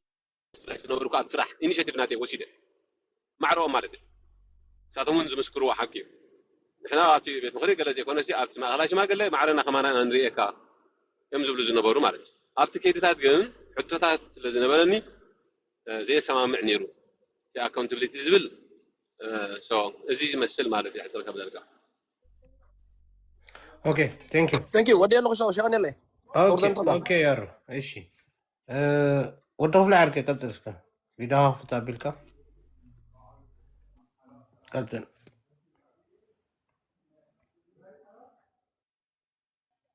جماعة ويا عويتا اوكي عطا سلام بحفشة كلاتكم عويتا عند تفتاوي كلاتكم أبلع على ديفكم زلهم مجمرت السلام قصيلا تفتاوي كل تحتات ينزلواني تحنتوكا دايركت نوعيات ملكت تهالايتي انت خيلوهم ملسات زي خيلوه قطفات صقام يقولون قدامي تحتاي مجمرتا نايزيم ابزو برجيتنا حمدو عبيس تواصل زنبر يتفتاوي كم ميدا مالتي قصيلا ብዙሓት ሰባት ናብኡ እንዳዓደመ የምጾም ነይሮም በዓል ውፉይ ንበዓል በረኸት ናይ በሓቂ ናይ ዝቃልሲ ኢልት ኢሉ ወይ ናብ መሪሕነት ንክመፁ ገለመልታት ብዙሕ ኣስተዋፅኦ ዝገበረ ሰብ እዩ ተፈታዊ ቀፂሉ ካብኡ ሒዝዎም ናብ ንግንባር ኢሎም ካብ ወሪዶም ኣብ ክንዲ ከምታ መፅሕታይ ዝበላ ኣብ ክንዲ ግሎባልን ግንባርን ናብ ዝተባእሱሉ ግዜ ኣብ ክንዲ ሓደ ናብ ማእኸላይ ስታይ ሒዙ ንኩላና ናብ ማዕረ ዝርአና ናይ ግንባር ፀግዖ ኮይኑ ንግሎባል ሓመዳን ላዕሊ ገብራ ነይሩ ማለት እዩ እንደን ሽዑ ናቱ ከም ዝሓለፈ ሓሊፉ ፀገም ትበሃል የብሉን ሕጂ እቲ መሪሕነት ናይ ግንባር አንጻሮም ተላዒሎ ወይ ሕቶታተይ ዘይመለሰ የተመለሰለ ኢሉ ይዛረብ ኣሎ ናይ ብሓቁ ድዩ ናይ ሕቶታት ክምልሱሉ ፅበ ነይሩ ወላስ ንሕና ወላ መጀመርታ ንኢና ንሓቶ ነርና እዚ ሰብ እዚ ብዙሕ ዝሰርሐ ሰብ እዩ ምስኦም ብዙሕ ወላ ናይ ቂሚት ንክመፁ ብዙሕ ዝፀዓረ ሰብ እዩ ሕጂ ቶታል دي هاوم تسفا قريصو زلو ولا سنتايو ካልኣይቲ ሕቶይ መሪሕነት ናይ ግንባር ናብ አዲስ አበባ ናብ ሆላንድ ዝነበረ ናብ በልጅም ዝተቀየረ አኼባ ኣብ ሆላንድ ተኣሲሩ ዘሎ ጆን ብላክ መሪሕነት ደረጃ ወይ ኣብ ግንባር ሙስቶም ኣብ ግንባር ዘሎም ኣብኦም ምስኦም ከም ዘሎ መጠን ንጆን ብላክ ዋይ ዘይትበጽሕዎ ኢሉ ሓይትዎም ፈልጥ ዶ ወራስ እንታይ ንሱ ንባዕሉ ሲ ንጆን ብላክ ክርኢ ካብ አሜሪካ ናብ ሆላንዲ ናብ ጀርመን ኮይዱ ናብ ዋዜማ አጋጣሚ ዋዜማ ይረኸቦን ተም ጀመርት ናይ ዝቃልሲ ዋዜማን ጆን ብላክን እዮም ኣብዚ ክሬዲት ዝግብኦ ተፈታዊ ካብ አሜሪካ ናይ ኤርቲኬቱ ናይ ኩሉ ነገራት ከፊሉ ይኸይዱ ናብ በዓል ጆን ብላክ ናብ ዋዜማ ዞም ሰዓዚኣቶም ግን ብሙልአቶም ዞም መሪሕነት ናይ ግንባር ኣብ ኤውሮጳ እዮም ዘለዉ ውፍይ ኣይትበል መጨጨኦም ኣይትበል በረኸት ኣይትበል ዞም ሰዓዚኣቶም ስፍሓቶም ኣይክእልን 24 ሰዓት ኣብ ገዝኡ እዮም ጾም ነይሩ ንጆን ብላክ ዘይትርእይዎ ዋይ ኢሉ ክሓቶም ይኽእል ዶ ነይሩ እዚኣ መልሰለይ ቴንክ ዩ ዓዊታ ቴንክ ዩ ወዶፍ ላዕልከ ጎድ ሰልጠነ ከወርደካ ወዶፍ ላዕልከ ሰብ ከደይ ኦኬ አውርደን ጸገም የለን አውርደን እሺ ጎድ ተፈ ቴንክ ዩ ዓዊታ ቴንክ ዩ ወዶፍ ላይ አደ ንምንታይ ዘይትበጽሕ ወይ አነ ማሻአላ ንማን ሰካሓቶ ይከልኒ ምንያቱስ መብጻሕ ናይ ሕልና ጉዳይ እምበር ኢትስ ናት ማስት ማሲ ግድን ትብሎ ነገር አይኮነን زي ما بصحهم مغنيات زي بصحوا صوبت اللغة ساطين زملسوا مالتي يا حتى جاسي دايركت المعون كنا تسمعني ابو بصحوا يروم ده تلقى ما ننسى هاي مالشي جون بلاك مالت ايكون نايتي برجنا حمود انديو بزح سبات الرغبنا خم بصحت لنا زبلني بزح سبات بقول كم بصحوا خم زلوا فلتي زي بصحوا مغنيات كن انتهي ثمانيات نعاتهم زملكت بعلم زملسوا ንምንታይ ዘይበጻሕኩም ኢላ ኣነ ክሓቶም አይ ዶንት ኖ ማለት ኣነ ናተይ ዝፈልጥ እታ ንኽገብሮ ዘለኒ ዝገብር ናቶም መልሲ ክህልዎም ስለ ዝኽእል ግን ንዓቶም ያሳት ዝገድፈሎም ማለት እየ ናቲ ግድን ክሓቶም ነርካ ገለ ዝብል ማለት ናይ ሕልና ጉዳይ ስለ ዝኾነ ምክንያት ክህልዎም ይኽእል ናይ ሕልና ጉዳይ ክኸውን ይኽእል ንሳቶም ዝምልስዋ እዚኣ ማለት እዩ ሕፅር ኣቢለ ናብታ ናይ ንግሎባል ሓመድ ትገብርና ካ ዘርካ ግን هو ትክክል ኣብተና ደ ሚድያ ይቅሬታ ዝበልኳውን እዚኣ እኳ ኢለ እዚ ክብለካ ከለኹ ግን ኣነ ነቲ ግሎባል ኣካይድኡ ኣብቲ ማርሓ ዝነበረ ኣብቲ ርእሲ ብልሽት ስለ ዝነበሮ እዚ ኣይዕውተናን እየ ዝብል ነይረ ህግደፍ ኣትይዎ ኣሎ እየ ዝብል ነይረ ካብቶም መራሕቲ ጀሚርካ ኣብቲ ላዕሊ ዝነበሩ ማለት እዩ ገሊኦም ናይ ገንዘብ ምጥፋእ ገይሮም ገሊኦም ከተምኦም ወይ ሃገሮም ከይወከሎም ኣብኡ ከይዶም እዚ እቲ ብልሽት ኣምፅይዎ ነዚ ከዓ ነቲ أو زول تقالاساي زيكون سي نتمررها نترسي مناتو سيو أو تستا طعنا أنت زي ولسي مكينة هتصدق كانوا تسافرس ولا أنت تصدق غير مساء سلازي بزعباتهم تسافرتوا وي بزعباتهم أبتا جلوبال زلوا يكون الناس يتقاوموا وين من تاني جنب تقاوم كوي يكون الناس يداشم أبتي أمر إحنا زنبرة يونيرو جون كومي مالتيو تي هارين كانت ولا زلها جن كم ميديا ملو يا نفسين عائلة عن توي نفسين ميدياين نتجنب هيبيو أبو يا جيجا بزحات سبات ينقفون يوم حقهم كايوم جاها قريتها إليه كم ماشي كم سنة أنا أكلت جنبار كهون كم تفتاوجن نحبار كهون يزوجبه جاء يقبر كوان جاء تنقيت لا قريتها حديث لا I think باقي قريتها مدام ساسي زامن من يعطي مسيل نزجور كو أمين اللي زجور كو أيو مجرد شغل يخلقون تكون زوجباس أكيد ميديا أنا كل يكون زوجبا ولا أنا حسب زيت سام علوك إن قاعد على سينه كله مرتين ولا كم زول كهاجن زغلا أقوى سبك عيلن قال له ما لا تاكل ناسي زغلا سب مسي أكتر فتاة الشوك زعل بلين هو شاكم بارس بدي تدق فايت مسين هاي الزغل كله سبك أي نبرن جاها كسمرة لا يدل مالتي أبز حجي وانجن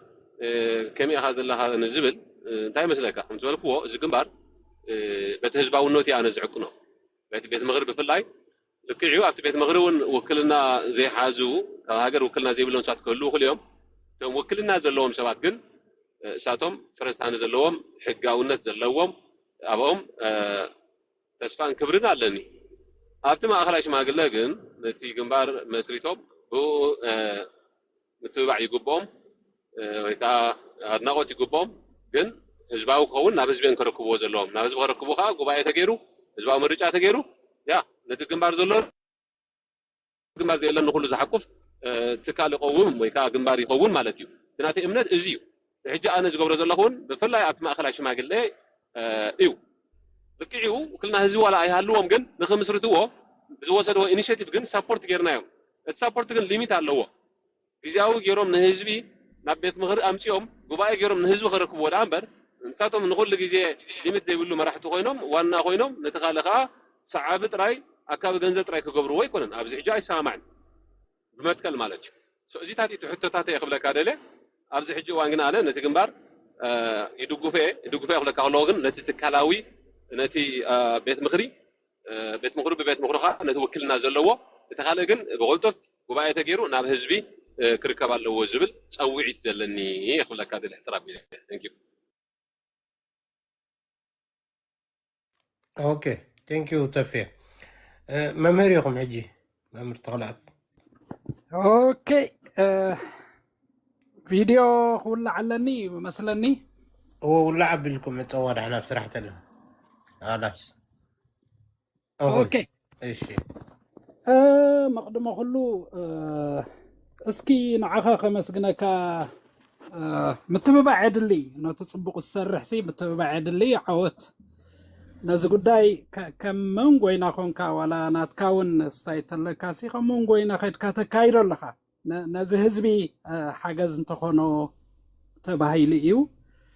سلازي كل تحتى انزفك اداني مثلني دحان كم زانا يا قرماي كأنا يممرنا عبيو كان سيتخنو صوتكم منه اوكي دحان اب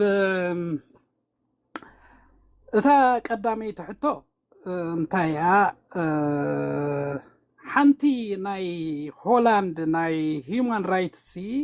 ወፉይ ዝነበራ እንዲ ዝበሃል ነቲ ኣብ ሆላንድ ዝተገብረ ተቃውሞስ ኮኒና ዝብል እሞኒ ተላዒሉ ሲ ብድሕሪኡ ወፉይ የለን ኣብታ ሂውማን ራይትስ እውን ተባሂሉ ሕጂ እንድሕር ደኣ ዋላ እታ ውፉይ ኣብታ ሂውማን ራይትስ ኣይነበረን ትኸምኡ ክብሉ ከለዉ ክብል ከሎሲ እታ ሂውማን ራይትስ ትበሃል ሲ ብመርገፂ ነቲ ናይ መንእሰያት ተቃውሞስ ኣንፃሩ እያ ማለት እዩ ብኢምፕሊኬሽን ከዓ ውፉይ ከዓ ንምሰንፃር ናይ ተቃውሞ ነይሩ ክንብል ንኽእል ዶ ሓደ እወ እንተኮይኑ ሲ ንምንታይ ክሳዕ መሪሕነት ዝኸይድ ሱቕ ኢሉ ተራእዩ ውፉይ ክልተ ብል ተኻልኣይቲ ሕቶ ብመሰረቱ ሲ እቲ ዝተገብረ እቲ ናብ ግንባር ንኣዲስ ኣበባ ምውራድ ዝተገብረ ሲ ኣብ ኤውሮጳ ብዙሓት መንእሰያት ጉዳያቶም ኣብ ቤት ፍርዲ ተታሒዙ ናይ በብዓይነቱ መቕፃዕቲ ወሪድዎም ከሎሲ ነቲ መቕፃዕቲ ክንዲዛዚምካ ምውራድስ ህውኽ ኣይነበረን ዶ ስለዚ ናትካ ተራኸ ኣብዚ ምክንያቱ ንዓኻ ዝሓተካ ዘለኹ ንምንታይ ሰልጠነ መሲሉ እኳ ትዝክር እንድሕር ኮንካ ኣብቲ ምውፃእ ገንዘብ ንደገፍ ንብርጌድ ንሓመዱ ተባሂሉስ ሓላፍነት ወሲድካ መድያኻ ተጠቒምካ ዳርጋ ጎስጊስካሉ ኢኻ ስለዚ ገንዘብ እንድሕር ደኣ ተዋፂኡ ኣብ ምዕራፉ ከይበፅሐ ነቲ ዘድልዮ ምክንያት ከይተጠቐምካሉ ከለካ ከዓ ሓድሽ ነገር ክግበር ከሎሲ ፅቡቕ ኣይኮነን እዛ ዝሕቶ ዝሓተካ ዘለኹ ሕጂ ናትካ ተራስ እንታይ ነይራ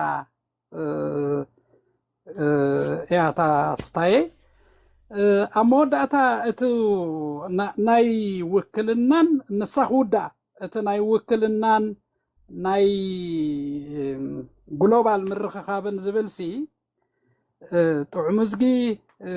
ፍልልያትኩም ንህግደፍ ኣይህግደፍን ኣነ ይኮንኩን ንብል ንስኻ ህግደፍኻ ትብል ሓደ ከም ዘለዎ ኮይኑ እቲ ካልኣይ ከዓኒ ምስ ጥዑሙ ዝጊ ዝኸደት ትርሓስ ትበሃል ነይራ ከም ዝመስለኒ ኣብ ግንባር እያ ወጊና ሕጂ ንትዕዝብቲ ኢኹም ከድኩም ንኽትውከሉ ኢኹም ከድኩም ዝብል ምግርጫዋት ኣሎ ስለዚ እንድሕሪ ንትዕዝብቲ ኸይዶም ሲ ኣቐዲማ ትርሓስ ንምንታይ نتعزبتينا مسينا أي مرتن زي بلد وي أي وكلن زي بلد أبزي أسكي أبتا ديسكريبانس اللوا نزي أسكي نزن سلسة حتو ختملسلنا مجرشا أنا انتا يزبلك سلطني كم حدا ناي ميديا بعالبيت عبا حلافنة لك عبا ترى تصاويت كايخا تزغبر كايو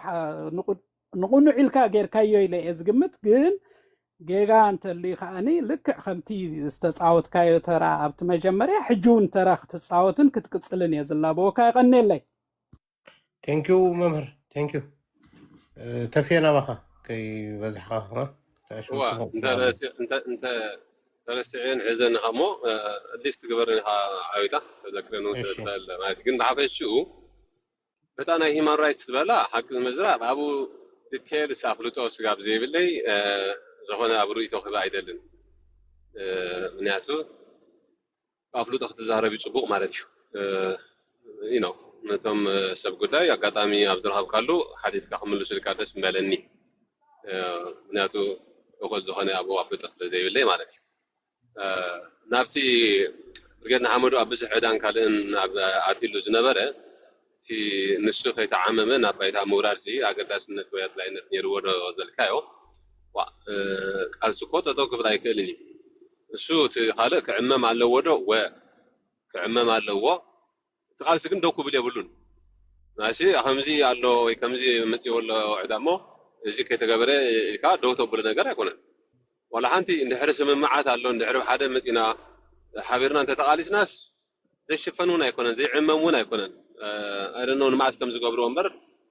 استجمر من رهاون يريو نفسه نعوز من كت مالته لذي نفسه سقع زبل كا قال سدوك تبلوس سبق كوينش معنا أنا قال سند قال سلكا صوت قبرت لها بشي دبلوماسي تغير كان تنت يعاون بالدبلوماسي غير كاتروه بنغراتون بزح نعو حاجات سخون نغرات تمال استدخل قالسي قومي له مغصالو ወይ ግንባር መፍታሩሲ ብጉዊ ነገር አይሪዮ እኔ خبلካ ደልያ ናልባት አራያና ግን ባለ ኸሊያው ከም ጌጋ ገረስ አይሪዮ እኔ خبلካ ወላ ሕጁን ሲቲ እምነት የቆም ናስ ቆሚ له ግንባር መስራት ከም ጌጋ ገረስ አይቆነ ነው ካ አይሪዮ እኔ ሳልሲቲ ዝበልካ ያ ዝክርስ ከብለኒ መጨረሻ ዝበላ ممر أذكر أنا مجرشة يا الله ممر أقولكم ده سويكم سيتسي أبناي تعمزجن حنت مسؤول زخدت كابديسي ترحس حيزك من كاسي اللي هو ثانك يو صبوا هذا لها نصاب نتعزبتي مش على كا أنت عينت نتورك نغنفتر يوم ده أسدي دوم منبر أبو خويدوم سجع مريحنات كمرارته ما ندته هبوه من أمريكا شو تملسوا استوهلوا لجن ترحت تملسات عمزقها غسيلوا مالتي سجع عبسابا ونكيد جي ملو سلطان وكلنا جلوبال كنكوننا الزبل ويسجع مريحنة ممراس سجع فقر كهابوه زخودة كيدي دوبل توحيلوا دواي بلن تملس لهم أي تملست بكا بجزاء فقادو سجع مرح جلوبال سجع عبسابا خيدو زي حجي زخونة خبص حتى لنجر هنت إنت نيرو أخذوا ويتقوم إحنا يروح أخذوا لهم هاتو بهاجروا منو وكلنا بوحد سي دوبل مسولوس دوك بدي زقبا سلطان وكلنا تزهيبهم مع أمريكا زخون خبر كم زي كل كفل تزقبا حركوا ولا كتمونيو دواب لهم مالتي لازم كل جزء تجيك أنا بتعمل جير إزريو مش كل أنت شو مالتي مستعجن أبت مجمرة يا مال مسيلوا كي تغلوكا حركن نقوم سلطان يهونكم أنت مالوسو وأنت لهمهم ما أنت تمليس أخذ بالنقيز قبع السوق أخذ من اللي يزقبه زنبرة مالتي مسستو تسمعي يخبرون يروه يا سقع درجة مريحنت سقع ملو أوان قلوان نهون قون فقد هنا كاينا زبل سندات سقع زحز زخونة والسندات نقوم أتستعين ورون سنو على هذه ميستيكس كريه أنا زريو نيترحز يكونس نيتعمز جيجا كريه زريو أيه ولا كذا الممر ثانك يو تفتح ممر كوردك سبسكرايب ايش ثانك يو مولين سوغد من يزقدم مولين سوغد نعاي أوريتك هذا يبني كاميرا خفتها كلني هنا تصلي من رأينا اللي كله تعسين له نملي هابو كورده هذا يبني عوتها هبا أنت وياهم وخينا እሺ ኦኬ تعال شكل مولا عيد لك أنا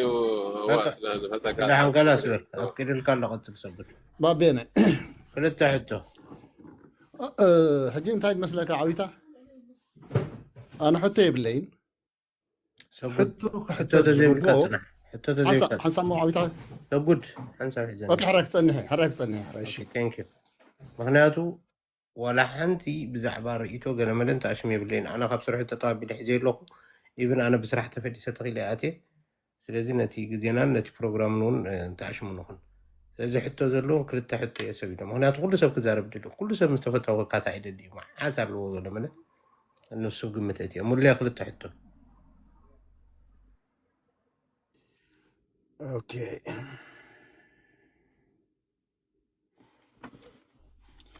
الله هذا اسمع الله هذا عوت يا تسمعنا go ahead ثانك يو مجمرة نقول لكم أجل السمع لكم سلام حجي أتي عند نجر عبزنا بزعبة قاسي سلازخونا بزعبة قاسي خا نحن كم تسب عدن بس مثيلنا كل نجر تقاليسنا هنا قبونا جرنا هنا حجي نزقاسي عبد درجة زي زبصحوا السبات والكسبات يوم نزقاسي زي كم جيكوينو نخي عبز قوروخا والكسبات يوم نعاي إن حردا نتفقات قاسي نخي عوض قوس اللي يكون حدا أكل مرلي حنسمو لا حتوكا حتى محتوكا مقلتي خاطب زلها مرلي لا ما قلت يكون حتى شيء كم جيكو يكون المهجت حتى تكو تعود انا حتى شيء نعم حكي نعم حتى انا حتى مرلي عاركي عندها تطنققنا نحيزوكم عندنا اب قمت اتو حتى نورمال زيان رقميت ملسا زيان رقميت ملسا زيان حتى قالوا قلت حتى بقى ذا سيت صفات او حتى تسي انا نابت تاشمو كاي حدا انا سي كم تقالا ساي كاي دي تقال سي ناي والكسوات كويني سمعني زلو انا اول سي بقى خم تقالا ساي كويني نتقال سي زسن كل زلو اكالكا كزارم ناي قدنتي انت لك اخاف تزارمو داس واي كوني نسوقد تطابيلي نسوقد كو تطابيلي ريتي زلني له اوكي مو تطوت بديلي سز سخاخ انا ريتو كون تطوت حتى قني فكرك اخلت اوكي حراي عاود حوي ثانك يو بقى ثانك يو انا حتى زخل الاكل يبلي بقى ثانك يو زخل الاكل ترى يدلي ولا حد ما انه حتى يزملس لي سبعتين حقنتين هاي لك عندنا حتى تاخذ تصني حس حتى اكل يبلي تابعتي لك نبر بيدها فتمو قلت حتى حدا قديسي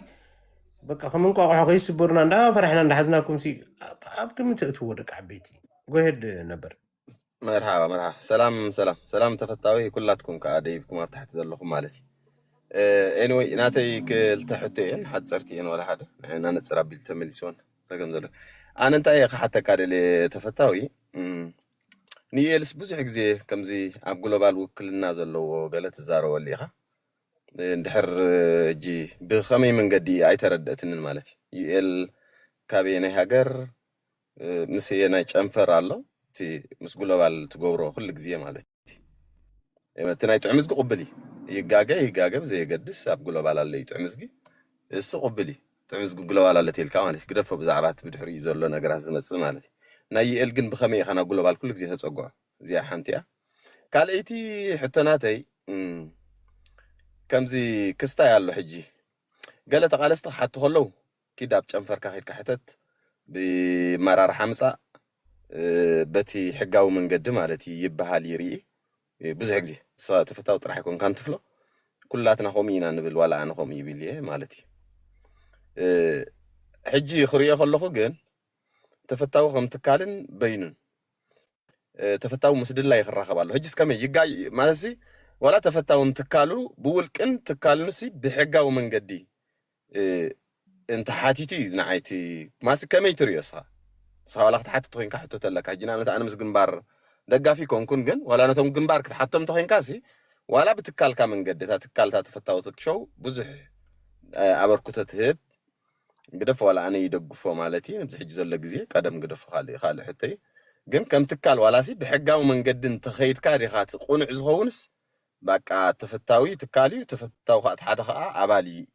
ብዝብል ተኸይድካስ ነቲ ቃልሲ ስዕናው ደ ይኸውን ከመይ ትርእዮ እዚአን ክልተ እዚአን ሕቶ እዚአን ከተነፅረለይ ቴንኪዩ ነበር ኮርለከ ጉሄድ ተፈታዊ ኦኬ እሺ ወታ ደሃረቲ ሕቶኻ ኸብርሲ ኢለካ እኮ አንተ ወይ ሰልጠነሲ ከም በረኸት ከም ውሂ ከም ኪሮስ ጌርካ ረእዮ እንጂ ኪሮስ ሕቶለን እንተይሉሲ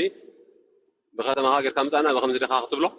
በቃ ኣበርክቶ ሰልጠነ ከዓ ከምኡ ይብለካ ኣለዎ ንሳቶም ዝምስክርዎ ሓቂ ባዕላቶም ከምኡ ዝብልዎ ዝደግሞ ወይ ረዲኻኒ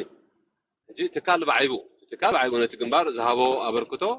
ማንም ዘይስሕቶ እዩ ማለት እዩ ማለት ሚድያ ሙሉእ ነቲ ግንባር ይህብዮ ሰልጠነኻ ከም ሰልጠነ ማለት ምስ ኩሉ ፅልውኡ ማለት እዩ ሕጂ ተማዕዋትና እውን ብውክልና ዘይኮኑሲ በቲ ዝሰርሕዎ በቲ ዝወሰድዎ ኢኒሽቲቭ እዩ እቲ ኣብቲ ግንባር ዘለይዎ ማለት እዩ ተፈታውን ከም ጌርካ ርዮ በቲ ዝሰርሖ በቲ ዘበርኮቶ ማዕርኦም እዩ እየ ዝብለካ ዘለኹ ከምኦም ኢኒሽቲቭ ወሲደ ከምኦም እውን ባይታ ወሪደ ሕጂ እዚ ንፁር ክኾነ ልካ ዝብለካ ዘለኹ እዚኣ ስተፌ ተረጋጋሚ ስለ ትሕተት ዘላ ብብዙሓት ሰባት ኣይ ቲንክ ዋላ ኣነስ ካብታ ትብላ ዘለካ ተመርኪሳ ኣነ እውን መልሲ ይመሃብ ኩላ ምክንያቱ እንታይ ዝብል ዘሎ ተፈታዊ እዞም ሰባት እዚኦም ቤኔ በረኸት መጨጨ ኪሮስ እዞም ሰባት እዚኦም ሓደ ስጉም ተወሲዶም ተፈላጥነት ኣለዎም ሰባት ሰዓብቲ ኣለዎም ይሰርሑ ኣለዉ ኣነ ከዓ ማዕርኦም ይብል ኣሎ ምስኦም ስጉም ተወሲደ ተፈላጥነት ኣለኒ ሰዓብቲ ኣለውኒ ንሶም ዝፈልጥዋን ኣነ ዝፈልጥዋን ንሶም ዘለዋ ቦታን ኣነ ዘለኳ ቦታን ማዕረ ኢና ይብል ኣሎ ንዓይ ከም ዝተረዳእትኒ እዚኣ ኣርባዕተ ነጥቢ ቴንኪዩ ጎሄድ ናብታ ካልኣይቲ ሕቶ ከይደ እዚ ይደጋግምዎ ኣለዎ ገለ መለ ነው ከምኡ እንተኮይኑ ዳ እሞ ፅባሕ ንጎውን ኪሮስ ሕቶ ተልዒሉ ከምኡ ትብለካ ብከተማኻ በልጠላን ጌርካ ሓደትካ ተካላዊ ዶ ክለኽቱ ኢኻ ናብ ከምኡ ኢና ንውርድ ብዝኾነ ናብታ ካልኣይቲ ሕቶ ዘምፃእኻያ ግን ካልኣይቲ ሕቶኻ ዛዕባ ናይ የኢላ ነይራ ዋላ መራሒ ናይ ግሎባል ይኹን እምበር ኣብ ኢትዮጵያ ኣብ ዝኸደ ኢንተርቪው ኣብ ዝገበረሉ እኮ ነቶም ብግሎባል ተወኪ ኣብኡ ዘሎ ማለት እዩ መራሕትና እዚኣቶም ኢሉ እውን ተዛሪቡ ነይሩ ኖ ኣኼባ እውን ገይሩ ነይሩ ኣብ ኣዲስ ኣበባ ኣኼባ ዝገበርዎ እውን ቀያሕ ባንዴራ ከማን ዝነበረቶ ርኢናዮ ንሓደ ግዜ ማለት እዩ እንታይ ድዚ ማለት እዚ መራሒ ምዃኑ ግድን ማእስ ኮይኑ እንድሕር ደኣኒ ኣካል ናይቲ ግሎባል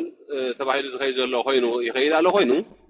ግድን ኣይኮነ መራሒ ክኸውን ማለት እዩ እሞ ንሕና ከዓ ምስ ስለያን ምስ ስግደትን ዝተሓሓዝ ነገራት እንዳረኣናሉ እዚ እሳቶም ንፁር ክገብሮ ዘለዎም ወይ ምስኡ እንተኸይዶም ክፀልዎም እዩ ካብኡ እንተተነፂሎም ከዓ በቃ ኣባልና ይኮነ እንተኢሎም ከዓ ካልእ እዩ ምክንያቱ በቲ ዝመፆ ዘሎ ክስታት ስጋብ ነፃ ዘይኮነ ካብኡ ስጋብ ዲስታንስ ዘይገበሩ ግድን እዩ ማለት እዩ ምስኡ ክተሓሓዝ ግድን ብደረጃ መሪሕነት ኣይኮነን ክብለካ ኢለ ዋላ ኣባል እውን ኮንካ እንድሕር ደኣ ብፍላይ ማሲ ሽም ኣለዎ ከም ኣባል ኮይኑስ ሽም ኣለዎ ምስቲ ቅድሚ ሕጂ ቃለሶ ፀንሕን ክኸዶ ፀንሐን ማለት እዩ እሱ ንባዕሉስ ቀሊል ሽም ኣይኮነን ግድን ማለት እየ ከም ኣካል ግሎባል ክርአ ኣብ ናይ ኢትዮጵያ ሜዳ ወፂኦም ነይሩ በዓል ከምዚ መራሕትና ከምዚ ኮዚኦም ቁፅሪ ቴሌፎኖም ገለ እውን ዓዲል ነይሩ ምስኦም እውን ኣዲስ ኣበባ ተኣኪቡ ነይሩ ብከምዚ ክብለካ ኢለ ሕፅር ኣቢለ ቴንኪዩ ተፈታዊ ወደቐሽ ናባኸ ወደቐሽ ይዘር ድምፅኻ ግን ክተስተኻኽለ ኢኻ ከምዛ ዘላታ እንተኮይና እንተኣሽሙ ይተብልኒ ሓደ ሰብ ካሕልፈልካ እየ ድሓን ገብረ ፃድቕ ናባኻ ቪድዮኻ ክፈታ እሞ ታንኪዩ ዓዊታ ኣብ ስራሕ ስለ ዘለኹ ከተፍክተለይ ወላ ከመይ ኖ 1 ሚኒት ክፍታ ቢልካ 1 ሰከንድ ክፍታ ቢልካ ክትጥፋእ ትኽእል እያ ብዘይ በኣ ይቅበልኒ ተፈታዊ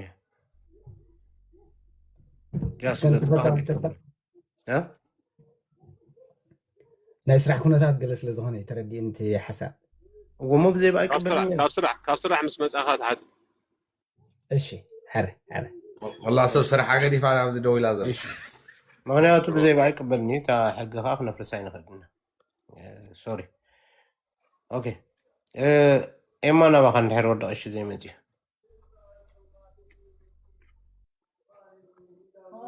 ኤማ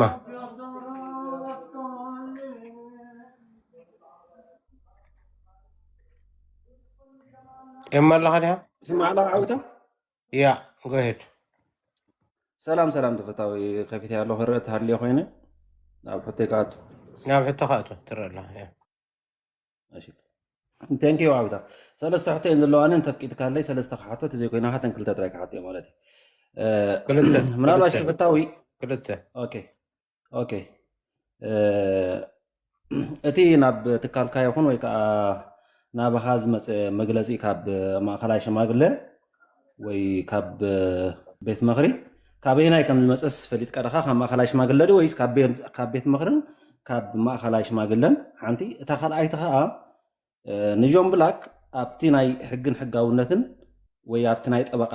ዝምልከት ዲ ሸፈነ ተገይሩሉ ዲ ኢልካ ተኣምን በቶም ናይ ፕላን ኤ ዝነበሩ ድዮም ወይ ከዓ ነቲ ሕጊ ነቲ ናይ ጠበቃ ወይ ከዓ ነቲ ናይ ሕግን ሕጋውነትን ሒዞሞ ዝነበሩ ኣብቲ ዘለየዋ ዓዲ ኣብዚአን ክልተአን መብርሂ ተበና ናላሽ ተሓቲተ እንተዘይኮይነን ቴንክ ዩ ኦኬ ተፌ ሰሚዕካ ኣለ ዋ ቴንክ ዩ ሓንቲ ናይ ንጆን ብላክ ሸፈነ ተገይሩ ከወርደካ ኤማ ወይ ኦኬ ሰብ ከደይ ሶሪ ተፌ እሺ ቴንክ ዩ እታ ክሲ ካበይ መፅኣታ መግለፂ ትብል ካብ ማእኸላይ ሽማግለ እያ ቤት ምኽሪ ኣይፈልጥዋን እዮም ማለሲ ኣይኣምኑላን እዮም ናይ ቤት ምኽሪ ድምፂ የብላን ማለት እዩ ናይ ማእኸላይ ሽማግለ እያ ማእኸላይ ሽማግለ ግን ድምፂ ከም ዝገበሩላ ተሳምዑላን ዘይተሳምዑላን ከም ዝነበሩ ንፈልጥ ብድምፂ ብልጫኻ ከም ዘሕለፍዋ ማለት እዩ ንምንታይ ተሳምዑላ ርዱእ ነገር እዩ ተፈታዊ ግንባር ኮይኑ ምሳና ዝጎይ ማለት እዚ ብመሰረቱ እትዮም ቤት ምኽሪ ስለዚ ተሳምዑሉ ናቶም ምንጣሽም ይኮነን እዚ ውሳነ ናይ ማእኸላይ ሽማግለ ንፁር ማለት እየ ናይ ክልቲኣቶም ኣይኮነን ናይ ማእኸላይ ሽማግለ ጥራይ ናይቶም ብኢኒሽቲቭ ወሲዶም ዝሰርሑ ዘለዉ እምበር ብውክልና ዘይኮነ ማለት እዩ ናይቶም ውክልና ህዝቢ ዘለዎም ኣይኮነን ሕፅር ዝበለ ናይታ ናይ ጆን ብላክ ትብላ ዘለካ ግን ምስ ጆን ብላክ ኮንታክት ስለ ዝነበረን ዘለንን ትክግበር ዝግብኦ ተፈቲኒ እዩ ወይ ከዓ ተገይሩ እዩ ዝብል እምነት እዩ ዘለኒ ብሰንኪ ናይ ሕፅረት ገንዘብ ገለ ዝበኸረ ዝተረፈስ ከምዘየለ ዝፈልጥ ማለት እየ ኣስፈራ ዘይነ ቴንክ ዩ ተፌ ወዲ ቀሺ ግዜ ረኪብካ ኣለካ ዲኻ ኣለኹ ስማዕ ኣለኹ ሕጂ ኦኬ ቪድዮ ከፍታ ብላ እሞ ትቅጥል ፅቡቅ ይስማዕ ኣለኹ ዋላ እንታይ ቪድዮ ከፍተ ስማዕ ኣለካ ፅባነ ኣዋሊ ይረአ ኣለኹ ኦኬ ትረአ ኣለካ ያ ጎሄድ ክልተ ሕቶ ሕጥር ኣቢልካ መጀመርያ ሰላም ዓዊታ ዓርከይ ድማ ብዝገበርካዮ ብትወስዶ ዘለካ ነገራት ብጣዕሚ ከድንቐካ ኣይደልን መጀመር እዩ ስልጠና እውን ኣኽቢርካ ብምምፅኻ ነዞም ሰባት ክሰምዓና ብምምፅኻ እውን ቴንክ ዩ ካይበልኳ ክሓልፍ ኣይደልን መጀመርያ ቤት ምኽሪ ብዙሕ ግዜ ይደጋገም ኣሎ ቤት ምኽሪ ብኸመይ ዝቐውም ቤት ምኽሪ ንሓደ ኣካይዳ ዝድግፍ ወይ ድማ ናይቲ ግንባር ጥራይ ዝብል ዝድግፍ እንተኮይኑ ብኸመይ ቤት ምኽሪ ዝበሃል ቤት ምኽሪ ብከምኡ ዲ ዝቐውም ኮይኑ ናይ ቤት ምኽሪ ኣቃውማ ካልኣይ ኣብ ኪደታትና ቃልስና ስቲል ናው ናብ ኢትዮጵያ ኢና ንኸይድ ኣብ ኢትዮጵያ ኸኒ ተፈሪስና ኢና ንምለስ ቅድሚ ሕጂ ኣንተበይ እውን ተልዕልዎም ነርኩም ካብ እስራኤልን ካብ ካልእን ምስ ተወረደ ቅድሚ እውን ደመሓየ ዝነበረሉ ተቃልስናት ኣብኡ ዝፈርስ እንታይ ኮይኑ ይፈርስ ኢልካ ትግምግም ዶ ምክንያቱ ብጭብጢ ዘለዎ ከለካ ድዩ ስቲል እቲ መንእሰይ ዋላ ብዝስደት ዘሎ ቃልሱ ናብኡ ስለ ዝጥምት ተቃልስና ከይተዓወተ ስለ ዝምለስ ዘሎ እንታይ እዩ ኣውዲቑ ኢልካ ትሓስብ ኩሉ ቃልስታትና ማለት ነብርጌና ሓመዱ ተቕላላ يا أخلان دين عودكو الصغي حتراب بلا مثل النجير له يا أخلاق كلت هتسسع كهد تفي ثانك يو في بيت مغرز بالك هايو ولا وكلنا أنا هاجر زي بلوم ما توكلهم زي ما شو عقاب بيت مغرهم زلوا فلته እዚህ ግን ቁናዕ ኣይኮነን ኢለ ዝኣምን ስለዚ ወክልና ከም ቤት ምኽሪን እግረ መንገደይ ኣብ ዝርኢ ተኽህቦም ዝደሊ ማለት بعركي عركها زاتو انتلو أبتا بيت مغري بعركي عركها كلوشي بقى تقال سايو زي متناي قال وكلنا حزب زي بلو مالته زي كسر يزلو بقى تي بيت مغري مولو دقاف كابتا قال سغركب تقوينو مولو بمولو وكلنا ናይ ሃገር ዘለዎም ኣካላት ጥራይ ኮይኑ ዘለዎም ዝብል ርዲኢት ወይ ከዓ ርእይቶ ይዘለኒ እዚ ማለት ግን ርእይቶ ይመር ክኸውን ዘለዎ ንሓፋሽ ዝምልከት ማለት እዩ ኣነ ድምፂ ሓንቲ ክትለኒ ትኽእል ርእይቶ ከዓ ግን ኣብዚ ሕጂ እዋን ዋላ እኳ ተወከልቲ ሃገር ኣብቲ ቤት ምኽሪ እንተለዉ ወክልና ሃገር ዘይብሎም እውን ኣብኣኹም ዘለዉ ቀዳሚ ዛረበላ ነይረ ብደረጃ ሃገር ዘይኮነስ ኢካ ብናይ ሃይማኖት ብገለልካ ዝመፅእ ሰባት ንኣብነት እዚ ሕጂ ክውገድ ዘለዎ ነገር እዩ ኣብ ፖለቲካ ኩሉ ግዜ ብሃይማኖት ተወዲብካ ኣይኣምነሉን እየ ሃይማኖት ናይ ግሊ ፖለቲካ ከዓ ናይ ሃገር ንጣሽሙ ንገብሮ ማለት እዩ ኣብኡ ፅሬት ክካየድ ክኽእል ኣለዎ ናይሲ ዘይፀረየ ነገር ክህሉ ከም ዝኽእል ርዱእ ማለት እዩ እዚ ክሊር ክገብሮ ይደሊ ናብቲ ንምንታይ ኢና ኩሉ ግዜ ከምዚ ዘጋጥመና ዝበልካዮ ኣነ ከም ዝፈረስና ጌራ ኣይርአን እየ ንፈርስ በዘላ ሕጂ እዚ ሕጂ ዘሎ ኣነ ከም ግንባር ዝፈረሰ ጌራ ኣይርአን እየ ከምኡ ጌርኩም ኣይትርእይዎ ኢለኩም እውን ኣብ ውልቀ ሰብኣ ይኹን እምነትና ኣብ ትካልን ሕግን ይኹን كل جزء أملغنا تكالن سرعة يكون دامبر والكسب تخوينه حدا والكسب إن حدا أتباعيش ويقولون تقاتم هو كم قال سفاح زبالة غير كاتريو ويبهم مرة تورط صنعك وكا نيك قال سأمري والكان مالتي أنا هم غير إزريو لذي أبتكاري كون زل من الناس لم تأتي بيت مغري وكلنا هاجر زلهم وكا أبا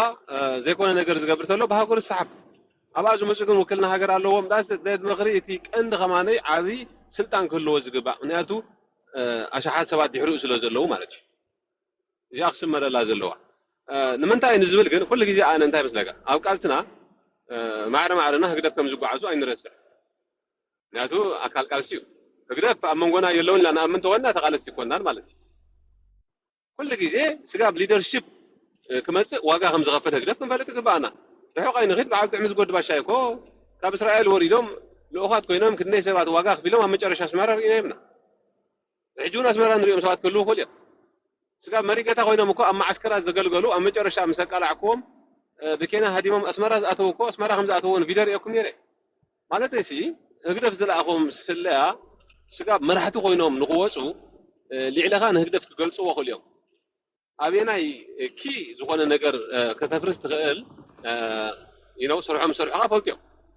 جي نسيها زيادة خاص اللي زقلصو وانا الشيخ جدي شفتها والله قلب الله جرين لايت هو هابون كل قبلهم انت نخمنوا مالتي بيتقاس أبي يفرسون سبات كم يقولون وديبهم جن زي عيو جزاء زوابهم زي نخنق حل زقبانا هم تقالستي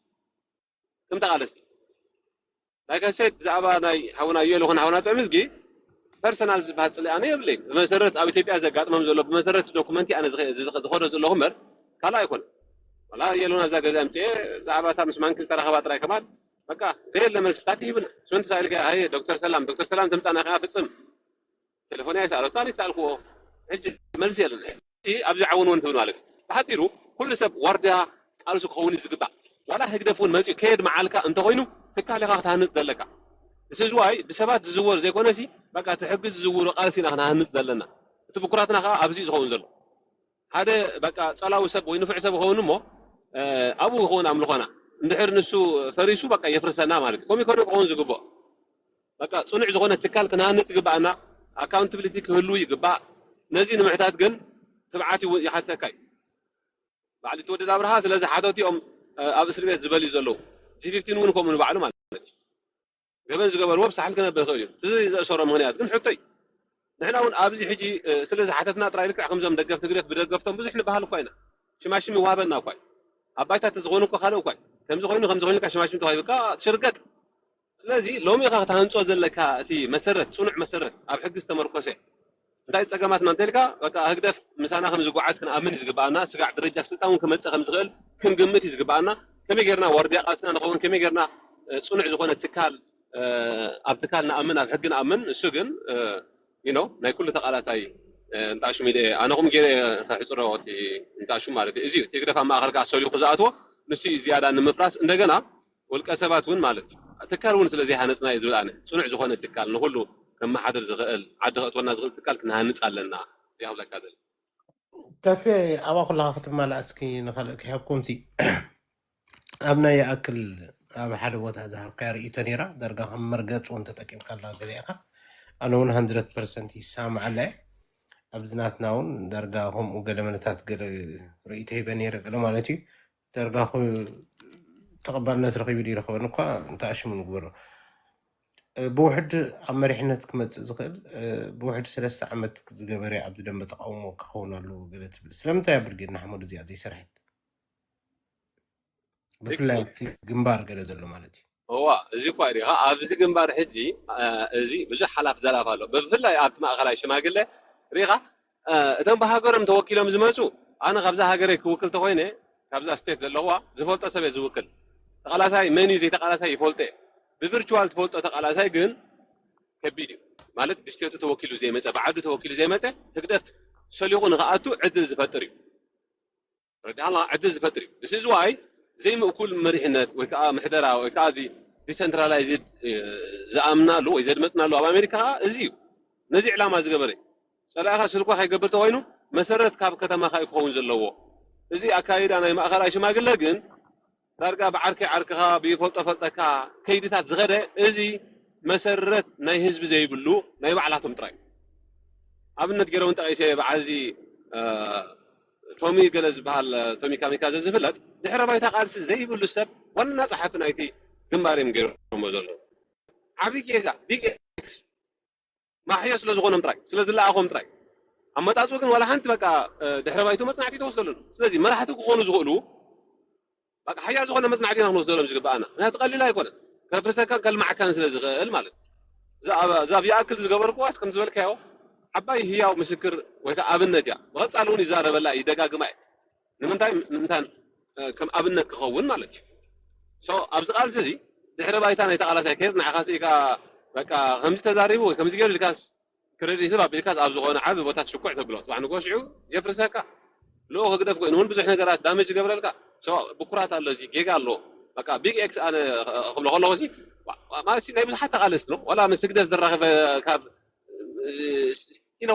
have ناي ماني لاندري جميل كاب بزح نغرات سي اب ليدرشيب كم جاو عين السوات بزح مطريات كغبركا ساي كتمصومنيا سو بكرات الله يخبلكا ترى بيله قدلت الله تقولت نغير كيرم ግን ናይ ኩሉ ተቃላሳይ ሓላፍነት እዩ ማለት እዩ اوكي ثانك يو منيو افيخ مثلا انت اش مسك صنحسك افي حوي سجود بطعمي اسكيف كان يحكي حيش كاب كنت زي بزحري تخايبك كستايدور اذا كان عقل اوكي عاوي تحوي شغري ولن ندحر زي زارب كاني شومن تشح طابطاب غير له عاوي تحوي زغون انت ديو مسلك انا حتى يبلينا بتفتاو ماتي تتفتاو زحاتو نعي تخكل الوسدو مالتي تخكل مغنياتو تفتاو جيغا لك خبلو ندحر كوينه شبطات حيزو كمص الله دحر كاري تفتاو زحتتلو مخنيات يلن تديكالو كحتتلو زخلو مخني سبات بقى قبط شم كبرتهم تخدينهم دقيسهم الله حجي انا نعي تتفتاو زبلو حتونا هاتيو حتونا يملو حزبي اب حق مصيحه مالتي حجي اذا حتو زي كمل سو زخلو اكلات الله مخنياتو نغرات اب كمز انداخدو خلو نغرات اب كمز عاو انداخدو خلو نزخ ملو سن دحر زي كلو خوينا مريحنتي لا انا يامنلو مني كم سو قد ماتي شعو انا تفتاوي حسيخه تغاغيخه خبلو خل ጭብጣት ሒዙ ምስ መጻን ማለት እዩ እንድሕር ዘየለግን ተፈታዊ ሕቶታት ኣነ ነው ወይ ከም ዓይነት ሕቶ የብለይን ምክንያቱ ተፈታዊ ተዛረቦ ኦኬ ጭብጣት ሒዘ ኣለኹ ኢሉ ቶም ነቲ ግንባር ዝመርሑ ወይ ከዓ መራሕቲና ሃገር ከነእትወኩም ኢና ዓድኹም ከነእትወኩም ኢና ዝብሉ እዚኦም ክሕተትዎ ዝግብኦ ነገር ኢለ እየ ዝኣምን ኣነ ማለት እዩ ከም ናተይ እምነት እዩ እዚ ዓዊት ሓወይ ናይ ሙሉእ ሓፋሽ ኣይወስድን ናተይ እምነት ግን ልክዕ زوم سوات زيوم بقى حتى نحر مصيب حزبي صقمات نحر مصيب اب حزبي نزخ فتح نحر زي كلو خوينم انا مريحنت بوتا يبومني مخنياتو ز ነገር ز خاب زخيد كباب خلت سرس سمون خوينلو مالتي ስለዚህ ተፈ ቀጽሎ صقم زبا ማለት ስለካምሽ ወድ صح حقنات كحسكا كيدو نحن نتحق زخي سطرحنا ندقف كساب اسها ጭብ ተፈታዊ ተጋጊሎ እዝናትና ጭብጥ ይخصع ዘይበሉ ሰዓት احنا ولا نحنا ولا حدا نبلو تليفون اتيها نصنيها سوري بقى نتفتاو قوم زدلي كزارب زدلي ጭብጣት ሒዙ ጥራሕ ይምፃ ኢለ ዝኣምን ኣነ በቃ ትሕቶኻ ሕቶ ኩላትና እዩ ክብለካ ኸል ማክሲሞም 60 ሚእታዊ ድሓን ንሃቦ ስለዚ ቴንኪዩ ዓዊት ሓወይ ብዝገበርካ ለይ ታሽማት እዩ ቴንኪዩ ሰጉድ ዓርከይ ኣፍየ ናባኻ ቪድዮ ፈታሞ ክልተ በቃ ክወርድ ካልእ ሰብ ኣደይ ዓዊት ሓወይ እሺ Okay. Go ahead, Afi. Yeah. Alright, thank you. سلام ما مجمري أنا كلاتكم فوات أبزلهم. مغتصال أنا كوها فكرة زخون يركوا وصم بالكو حتى كندحان مجمري نتصبغ كم زال دوار زخون سب صبغ سرح كريديت بيه كبر لاني زخون سب مالتي. مغتصال قدامي تحطه سلطنة بزح بزياد أبغى يدرب كارلنا بلاتفورم. تعيد على الغربة وصل قبل لا دمس نعيد رأي ولا؟ أوكي. اسمع له. مستغانة متن وصل لا فيه. أي سمعنا له. اسكا حجي. قد اسمع الله عوض انت اخوكم انت. نو دنتنا الغربة أنا. وين؟ لا تليفونكم على الروامر بين اسمع له. امتحان تم سمعكم محلالف لكم زي حدرة قدامي تحطو ناتي سلطنة انت هاتب اب جنبارا لغنا تاع جنبارا كايدا يدغفه سلازي ابو زلو نحطات كملسالو منالبات كم ابنت حجي مرحت زلو كم زي بلو ليلو غلط الله قدامي تحجي جنبارسي مجمريا انتاي خمال زلو ويكا جنبار كخفت خوينو انتاي كترنف زلو ولكا تأمل ولكا سي ناتكا بيرسونال كلايتي سبات ابزي بستفل على مقدي اب سوشيال ميديا ابزي مسانا بصوتنا زدبرو مالسي انصارنا زولا انصارنا سلطنا ابو تيبنا مسانا زدبرو بصوتنا كن اقاطام كوينو كل سبات ገንዘባት فيهم كم اذا خمس ገበረይ اذا خمس بيرسونال كم زغيري ገረይሉ اب سوشيال ميديا ብዙሕ ግዜ ዝደጋገም ነገራ እጂ sometimes مالسي روي بروي هلخ نجار زخيد الله 40 40 ناي نفسه كف حتى وصل نفسه كف سب قطفه كن سب نحري انا بولكاي تحاز ገንዘብ نا جورجيا اسكو اب جورجيا بابنك جورجيا نحري ገንዘባት في تبايله ناب يوتيوب ديك ما تزلني ويس ناب حق نحري خوين مرسخه ويك مرسي ناتكا مسلم تاي اب يوتيوب يمسلو سبع نحر كلير كوين تردياتك ملسس ثانك يو هو بدا دحروي تماني كبزي ولا حنتي شمنشن دغبرنا صغن زلو يكونن نابنتي حونا مش يود ممهر نو ناي جلوبال مراحل لزنبره تجنزب منسو يزتحاز مدفع جنزب مالتي وتحاز جنزب لزنبره مالتي ماشي ترى سبع يكون مراحنا جلوبال نيرو انا بدعلي مشي بيرسونال يولي بحسب شاشتنا قبتم زدنو قسبوني قب جزء فاتوك جميلكا انت قلاساي واقع زغفله سبي ابزانا يغنزب غداي كن اب يوتيوب اندي تواتيو اب تفتاو توشو كاي تواتيو على جمله مسانا ابز نبرلو غسغاس ابز نغبرلو ابزي كو حلفنت كوي زلني حاتلو تغنزب رجالا اتليست كماني ابت لوكال ابو زتواصه انا غسغاس زي غبرلو تزغونيرو انت ملكتك انا كل قال سي استاتم يحتتل قالت بالاب ما دب تفتاو تكشو استواصه غنزبيو ابي اوتي لك حاتتك مسلالن الدنيا جمله كي حتى ابو سربيس لزلو مالتي ስለዚህ እዚ ናይ ኩሉ ተቃላሳይ ሓላፍነት ውን እዩ ኣብታ ዓዲ ዘለዉ ውን ስጋ ሕጂ ከምዚ ሃቦም እዩ ዝፍለጥ ማለት እዩ ስለዚ ኩሉ ተቃላሳይ ክሓተ ዘለዉ እዚ ክሊር ክኸውን ክኽእል ኣሎ እዚ ክሊር ከይገበርካ ዛቱ ኣነ ከም ተቃላሳይ ከውዕዮ ወይ ክዕሎ ይኽብደኒ ኣትሊስት ገንዘብ ቃሲ እዚ ኮነቶም ኣካሎም ዝተሃርሙ ንዓቶም ተባሂሉ ዝተዋፀ ኮይኑ ንበዓል ገነት ንበዓል ሰመረ ወሪተ ከነባ ኩሉ ሰብ ኳ ክሓቲ ዝግባእ ኩሉ ሰብ ኳ ወይ ክብል ዝግባእ ገንዘብ ህሩማት እኳ እዩ እሱ ከሓተትኩም ኣብዚ ሪላክስ ኮንኩም ክትዕልሉ ገለ ከለኹ ኣነ ቅጭ ዝመፃኒ ኣነ ጥራይ ተዝሓተሉ ንዓይ ጥራይ ዝምልከተኒ ገንዘብኩም ገንዘብ ህዝቢ ደይኮነ ናይቶም ተቃለስቲ ናይቶም ህሩማት ደይኮነ ስለምንታይ ኢልኩም ደይተሓቱ ኩልኩም ሓቱ ግባእኩም أنا كوسي لي بقى بيرسونال تلي إذا حتى له زله هو بزنك زقالسي أم تايدو علي معي مشي بيرسونال كون عايز بدلني يقولون نترفع بزا جنزبنا أنا يتقالستي مالتي وقازي أبكتمو أنا كلير جريه ذركب على كبيه وليد جريه أنت يلون تايز كمال لنا عندي حلو مش عارف كي جورو مغالستيني تايز كمال لنا كابز حلف أنا سلئي بالليل وبزي أجن أنت يوم مخبل مالتي شيء جا كوت زاربي بلان ولا عندي مس كمزي مس متللاخ مس قال أي تتحعز يا أخو كاريلي زي ناتين تدو مس متللاخ قال ملا من يو أنا حنو ماني عود خطاش موجي خلاص هذا الله أوكي ما تقول له الله أوكي هجي ده بس لك زي كم جير كاريو دهان كنا بلو كم جيرنا نرأي زي ولا أنتي جنزة كالسي جنزة تقالستيو تو مزدهار مزي ينو ما تدري حسابه حسابه على حدا جزاكو أنا سوق مال دفعنا مثل كاسة إلى مسب هكذا شيء مسب زباس بس إنك زقال سكاي سألات زفر زلوا ترجع له عرفت يكون زقبا مكان مش يكو كم سب تعم سبي بحنساب باب نرويج كده بحنساب شهادتنا زاويرني ينو مرسي نعيسي إحنا غيرني فلتن أب جرمنكم وقله بقى أبزا جنزة بعد الرغبات إنه أبزا سئل خمسة نقرات كحلفوا بقى حلنا يسلذي قبل اللي تزاني مالو أوكي هجس على أي قون غلي من تاين عاي كم زي قلا قبل نغل كل تقال سايك حتى زغل حتى أنا حتيتي يوبا حتى أعرف نقرأ كل تقال سايك قبل زغل باي سواء كشفن تيكونه ولا بنات بوليتيكال سايد هلو حتى تزغل باكا مش حوي نفوعها أبقاسي أبو خنن أبزا أنا جنزب جن زي أجن أدك الساعة أبزا تبارك الله هذه معروفة قبل الله جنزب زبي جنزب تقال سايك تبي زغل باكا أمبر لما نسكت صار حتى الناي تبي كان بزغونه تقدمي تحطها كده أبزا بسميت خلنا أنت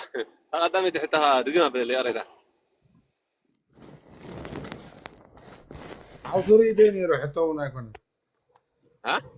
حوصريتين يرب لك اوريدي وريديو تاناي موسى اب تحت سلازلو عدل لها بنق ملسو نبلا له هو بيدحن كدي بيدك عبيت هو منيو فريدوم نبخله فريدوم قدم فيديو خفتا بالكا قلت حدو ثانك يو I think yeah سلام كلكم مبلغ على تحت زلهم سلام نبلا لنا كيراني كاب نروي أنا حاول كده ناوي خمو تيوم أدمن هيوكم ذلهم بليز إن تم بقى بحساب سلزي تسامع ترحمي تقولهم ذلهم بليز أدب وردك عبيتي وأنا ماسي أنت رفض استطرف قلفوا ورميت مقبل أنت فتاو ينك ترفض تقولوا تفتاو قادمين له بعلو كل حسن زغوني يكون سب قال ميت كي قبر زغوني يكون سب يدبلوكم ذلهم تفتاو أدمين له بقى استطرفوا بعلو تأشم كبرن قال زغوني يكون سب ميت كي قبر خلاص go ahead ثانك يو عاويت حوي بس قاطعمي قديمه خموترو ناخه زمسكنك تي زركا مرغصين خلاتنا نقارس نمعراي تغبرو زلخا نغارات مالتي حتى قطتانا بحتو نمتاو تي حنتي نحاو سلطنه تي ابها هلا نجنبار كمي كم زغلصا كنسمعو عيلنا لنا ون بقالاتو سمعنا ياسي استباهلنا لنا مالتي اب جنبار بزح زي تسرح سرحات له اندابله تمليسو خاني نتا جنبار يدغفا ويكاني كاب ابزح نغار يصبرلو حجس جنبارن بيت مخرن فلالي سلازريم دو يخون ويسكا جنبار زسرحتو انتلا يرئنا اندابلس جنبار كا يدغفا انتليس اي غاچو وندو زي حنتي كلير كونسل زلوي تي خاليت جن تي قندنا عي تقدسني زي مخنياتو اب تقالستي ازيو كبير زخونه مفللايات زمصلنا اب غزي جنبارن جلوبالن زينا عوت سرحال زنبره غزي سلا زخونه حفتنا ترحاس كاب امريكا ختمصكلا مس حمشاي رسا ناب جلوبال تمصخلا مسرته بعل مጨጨ ማምጽያም ከምጾን ከለውና ሕጃው ዲፕላይ አቱኔ ባዓሎም የንገናም ጽያም ባዓሎም ማምጽያም ሙሲ መልሶን ካኒ ዘይሕጋውያን ኩምሉን ካኸሲሶም ሕጃብታኒ አንተ ወዝ ነበረት ዘይ ትክክለኛ ኮይና ስለዝተራየተኒ የደይበ ስለዚ ኣብ ዩቲዩብ መጽያውን ህዝቢ ከምዘይ ለአኹም ተዛሪባ ኣብቲ ናይ ግሎባል ዝነበረ ኣመራራፅን ኣሰራርዓን ግን ከመምራፂት ከይተረፈት ኮይና እያ ሰሪሓ ሕጂ ንሳነት ከምኡ ዓይነት ዝሰርሐቶ ስራሕ የጋ ከም ዝገበረሲ ንህዝቢ ብወግዒ ነጊራዶ ንኣባላት ግሎባል ብትክክል ከም ዘይመፁ ኣብሪሃዶ ኢልኩምሲ ሓቲትኩሞም ዶ ሰልጠነ ቢኮዝ ኣብዚ እቲ ምግርጫው ዝፍጠር ዘሎ ሞ እዚኣ ንዓይታ ቀንዲ ተገድሰኒ ሕቶ ይቐነነ እዚኣ ሰልጠነ ናባይ እስኪ ክደፋ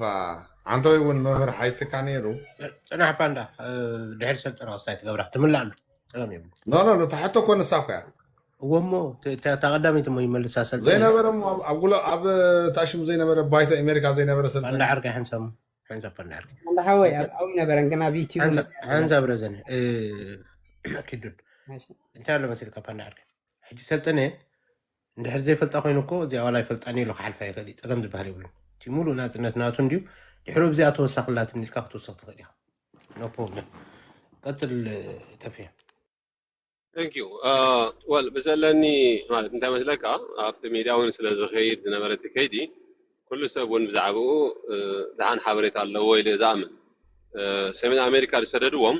ስጋብ መሪሕነት ደረጃ ንምምራፅ ኣይኮነን ምስቲ ናይ ግሎባል ርክብ ንምግባር እዮም ሰዲዶሞም ማለት እዩ ምስታ ኣብኣ ዘጋጠመት ብኮ ናይ መሪሕነት ግን ምምራፅ ገይሮም ተመስግን ስጋ ኣቦ ወንበር ከም ተመረፀ ማለት እዩ ብከመይ ናብታ ኣቦ ወንበር መፂውን ካብኣ ዝነበሩ እዮም ዝያዳ ዝፈልጥዋ ምናልባት ከምዚ ቢኣክል ተጓዮም ዝነበሩ ድዩ ዋላስ ካልእ ናይ ብሓቂ ስለ ዝፈልጥዎ ድሕሪ ባይቱ ናይ ቃልሲ ካልእ ማለት መሪፆሞ ኣይደኖ ሕጂ ኣብኡ ጌጋ ሰሪሕኩም ኣለኹም ንደረጃ ስጋዕ ደረጃ መሪሕነት ናብ ፍፁም ምስ ግሎባል ሕብረት ኢልና ይኮናን ንዑ ተመለሱ ብውሕዱ ሲ ተመለሱ እንተኢሎሞም ስቴት ኣብዚ ዘለው ክምለሱ ጥራይ ዘለዎም ካልእ የብላን ሕቶ ክምለሱ ጥራይ ዘለዎም ማለት እዩ ንስጋዕ ደረጃ መሪሕነት ኢና ኣይሰደድናኩም ተመለሱ ኢሎሞም ወልጥራሓ ሰሚዓ ተመሊሳ ኣላ ንሱ ከዓ ቀፂሉ ኣሎ ሕጂ ኣብኡ ከይዶም ንምንታይ ዳ ተማሪፃ ገለ ማለት ኣይኮነ ተመለስ ተባሂላ እኮ ተመሊሳ ኮንለካ ኣለና በቃ ስቴቶምን ክሰምዑ ዘለዎም ድሕሪ ስቴትካ ዘይወኪልካ ምርጫ ይብልካ ብሓይልካ ትኸዶ መንገዲ የለን እዚኣ እታ ዘላትኒ ኣባ ምናልባት ዳሕራይ ንፋንዳ ኩበ ክመላኣላ ተደልዩ ማለት እዩ ናብታ ናይ ንግንባር ሲ ድጉፈ እየ ትብል ኣለኻ ከመይ ኢልካ ከዓ ሓደ ወገን ከዓ ነቲ ማለት ነቲ ዳሽሙኻ ትቃወመ ኣለኻ ተሓወሰካ ኣሎ ገለ ዝዓይነቱ ኢኻ ሓዲድካኒ ኣነ ክልተ ነገር ገይረ ዝሪኦ ቤት ምኽሪ ለካ ዓንተ ወይ ልክዑ ምስቶም ማእኸላይ ሽማግለ ዘለዉ ኣብ ቤት ምኽሪ እውን ኣለዉ እቶም ቤት ምኽሪ ዘለዉ ግን ውሕዳት ብዝገደፍካ ወክልና ሃገር ዘለዎም ተወኪሎም ዝመፁ ካብ ሃገራቶም እዮም እዚኦም ሕጂ ሕጋዊ ዝኾነ ከይዲ ተኸቲሎም ኣብኡ ዘለዉ እዮም ቅድሚ ቤት ምኽሪ ምምፃእ እቲ ማእኸላይ ሽማግለ ነቲ ግንባር ከካይዶ ፀንሐ ከይድታት ነይሩ እዩ ንኣብነት ስጋብ ፋይናንስ ናይ ዓመት ሙሉእ ኦዲት ዘይተገብረ እቲ ቤት ምኽሪ ነዚ ከይድታት እዚ ይኸዶ ከም ዘሎ እዩ ዘለን ንፍልጦ ማለት እዩ ስርሖም ሰርሑ ከም ዘለዉ ባሕቲኡ ግዜ ወስዶ ግዜ ክወስድ ይኽእል እዩ ኦኬ ግን ስርሖም ሰርሑ ኣለዉ ነቶም ኣብቲ ማእኸላይ ሽማግለ ዝነበሩ ወይ ከዓ ነቶም ነቲ ግንባር ዝመስረቱ ቅድሚቲ ቤት ምኽሪ ምምፅኡ ኣብኡታት ዝነበረ እሱታት ኩሉ ንኣካውንታቢሊቲ ዝምልከት ስርሖም ሰርሑ ኣለዉ ንሃገር ተወኪሎም ዝመፁ እውን እዮም ኣብኦም ተቃውሞ የብለይን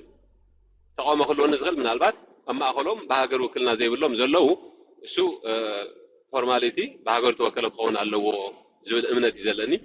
እቶም ማእኸላይ ሽማግለ ግን መስሪቶሞ መሰረትሞ ምክንያት ከዓ ገዝኦም ክገብሮ ወይ ግን ኩሉ ግዜ ኮፍ ንኽብሉ ዘይኮነ ንህዝቢ ንምርካብ እዩ ምክንያቱ ሓቀኛ ተቃላሳይ እቲ ንፍትሒ ዝቃለስ ንሳ እዩ ዝገብር ድሕሪኡ ህዝቢ እንተኣምን ኢልካ ብስልጣን ከምፃእካ እዩ እንድሕር ዘይኣሚንካ ከዓ ታራ መራሒ እውን ገብረካ እዩ ነስኻ ትቅበሎ ጥራይ ዘለካ ምክንያቱ ቃልስና ፍትሒ ንምርግጋፅ እዩ ወይ ከዓ ብሕጊ ግዙእ ሕጊ ንምዃኑ እዩ ማለት እዩ ንካልእ ሓቐን ኣይኮነን እንተኮይኑ ከዓ ሰብ ናቱ ትዕዝብቲ ኣለዎ ማለት እዩ ስለዚ ከምዚ ገይረፈላለየ እየ ዝሪኦ ኣነ እቲ ቤት ምኽሪ ቀረባ ግዜ ዝመፀ ሕጂ እውን ሕሳቡ ዝገብር ዘሎ እዩ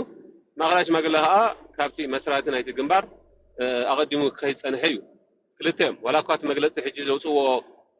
ኣብ ዝሓለፈ ግዜ ቤት ምኽሪ ዘይኮነስ ማእኸላይ ሽማግለ እዩ ኣብዝታት ምፍላይ ዘሎ ከረዳእካ ኢለ ተረዲእካ ንክትብል ተስፋ ይገብር ቴንክዩ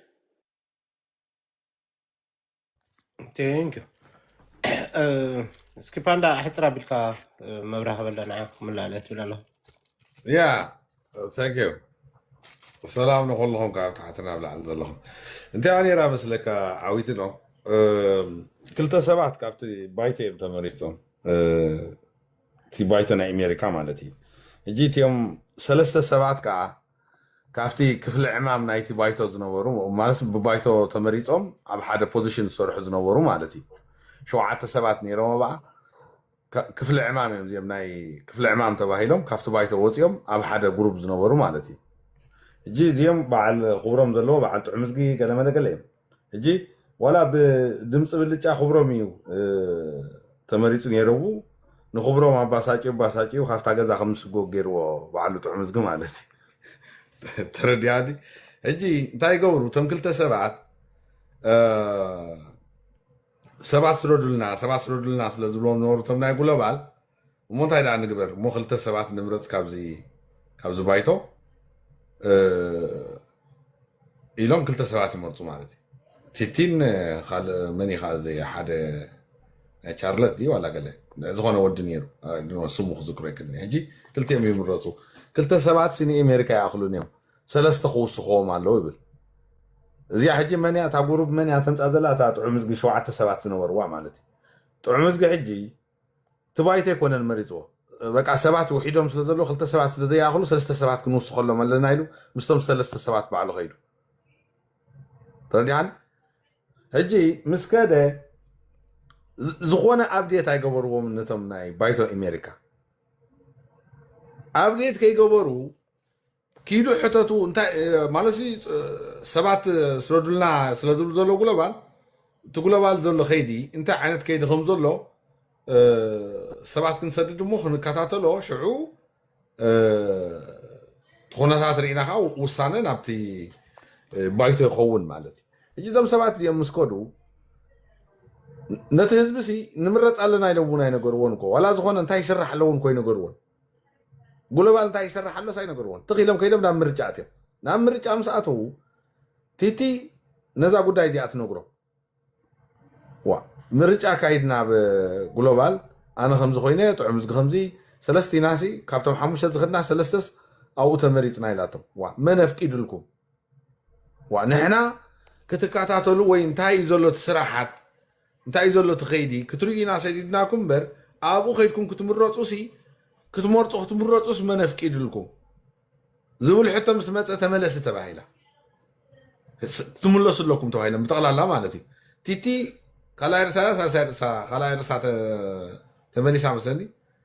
ሳልሳይ ርእሳ ዳ ካልኣይ ርእሳ ተመሊሳ ጥዑም ዝግኻ ካልኣይ ርእሱ ኣይመለስን ኢሉ ዕጫ ሓንፈፈኒ ኢልዎም ማለት በየና ሕጊ ክትመልሱን ኢልዎም ሕጂ ጥዑም ዝግ ዝተመረፆ ክፍሊ ዕማም ናይ ኣሜሪካ ንሱ ዝኸዶ ናብ ግሎባል ክስተን መሪፆም እንደይበለ ኣብዚኣ ደይቡ ወላ ሓደ ሰብ ዝመረፆ የለን ቢደውነን ይኸይዱ ክፍሊ ዕማም ናይ ኣሜሪካ ተመሪፁ እዩ ክፍሊ ዕማም ተባሂሉ ማለት ካብ ክፍሊ ዕማም ግን ሰለስተ ሰባት ባዕሎም ንባዕሎም ተመራሪፆም እዮም ከይዶም ናብቲ ግሎባል ሓደ ካብኦም ከዓ ጥዑም ዝጊ ማለት እዩ ተመለስ ምስ ተባሃለ እውን እምቢ ዕጭ ሓንፈፈኒ በየና ሕጊ ክትመልሱኒ ኢልዎም በየና ሕጊ ኢኹም ተመለስ ትብሉኒ ዘለኹም ስለዚ እዚ ቃልሲ እዚ ተረዲኻ ንኩሉ ሰብ ብውልቂ ይመፅዩ ትክክል እዩ ኢኒሽቲቭ ወሲዱ ዝሰርሕ ሰብ ብዙሕ ሰብ ኣሎ ማለት ኩሉ ዝገበርናዮ ቃልሲስ ብሕጊ በቃ ብትእዛዝ ገለመለ ይኮናን ኩልና ነናትና ኣስተዋፅኦ ኢና ጌርና ጥዑም ዝግ ከዓ ኣብኣ ዝገበራ ነገር እንተነራ ብኢዶ ወኖን ይኸይዱ ናፍታ ግሎባል ትበሃል ብኢዶ ወኖን ከዓ ኣብኣ ከዓ እዚኣ ነራ ሕጂ ቲትስ ንምንታይ ከምዚ ዘይበለት ትብልዎ ዘለኹም ከዓ ቲቲ ተመለሲ ተባሂላ መን ኣፍቂድልኩም ኣብኡ ከይድኩም ኣብ ምርጫ ኣቲኹም ተመለሱ ዝተባሃሉ ፓንዳ ነገረ መንገዶም ዓወት ፈልጥ ኣለዎ ናይ ኣሪዞና ስቴት ሪፕሬዘንታቲቭ ወይ ወኪል ምንባሩ እውን ናይ ሓደ ስቴት ኣይንረስዕ ማለት እዩ ነቶም ሰከተ ኣብ ቲክቶክ ጥራይ ትፈልጥዎ ሰብ ኣብቲ ኣብ ኣሜሪካ ናይ ኣሪዞና ስቴት ወኪል ምንባሩ ፍለጡ ማለት እዩ ይቐፅል ያነ ናይ ፈልጡ እዮም ይፈልጡ ፅይቑ ተዘይድሞ ባዕልና ፀሓፍናዮ ጋይድላይንስ እንዲም በዓል ጥዑም ዝገፍሪ ሰሞ ባዕልና እናፅሒፍናዮ 8 ወርሒ ሙሉእ ኣብኡ ክንጨቃጨቕ ምስቲ ሓደ ክንበኣስ ምስቲ ሓደ ክንሰሓብ ዘሕለፍናዮ ባዕልና ንፈልጦ ኣብ ስሩሕ ገዛ እዮም ኣትዮም በዓል ጥዑም ዝጊ ኣብ ስሩሕ ገዛ ኦኬ ንግደፋ ናብ ንቐፅል ናብ ተኣሽምና ቲከይ ናባኸ ይመስለኒ ቲከይ ያ ሰላም ኣሕዋት ስማዕ ኣለኹ ደ ቪድዮ ክፈታ ያ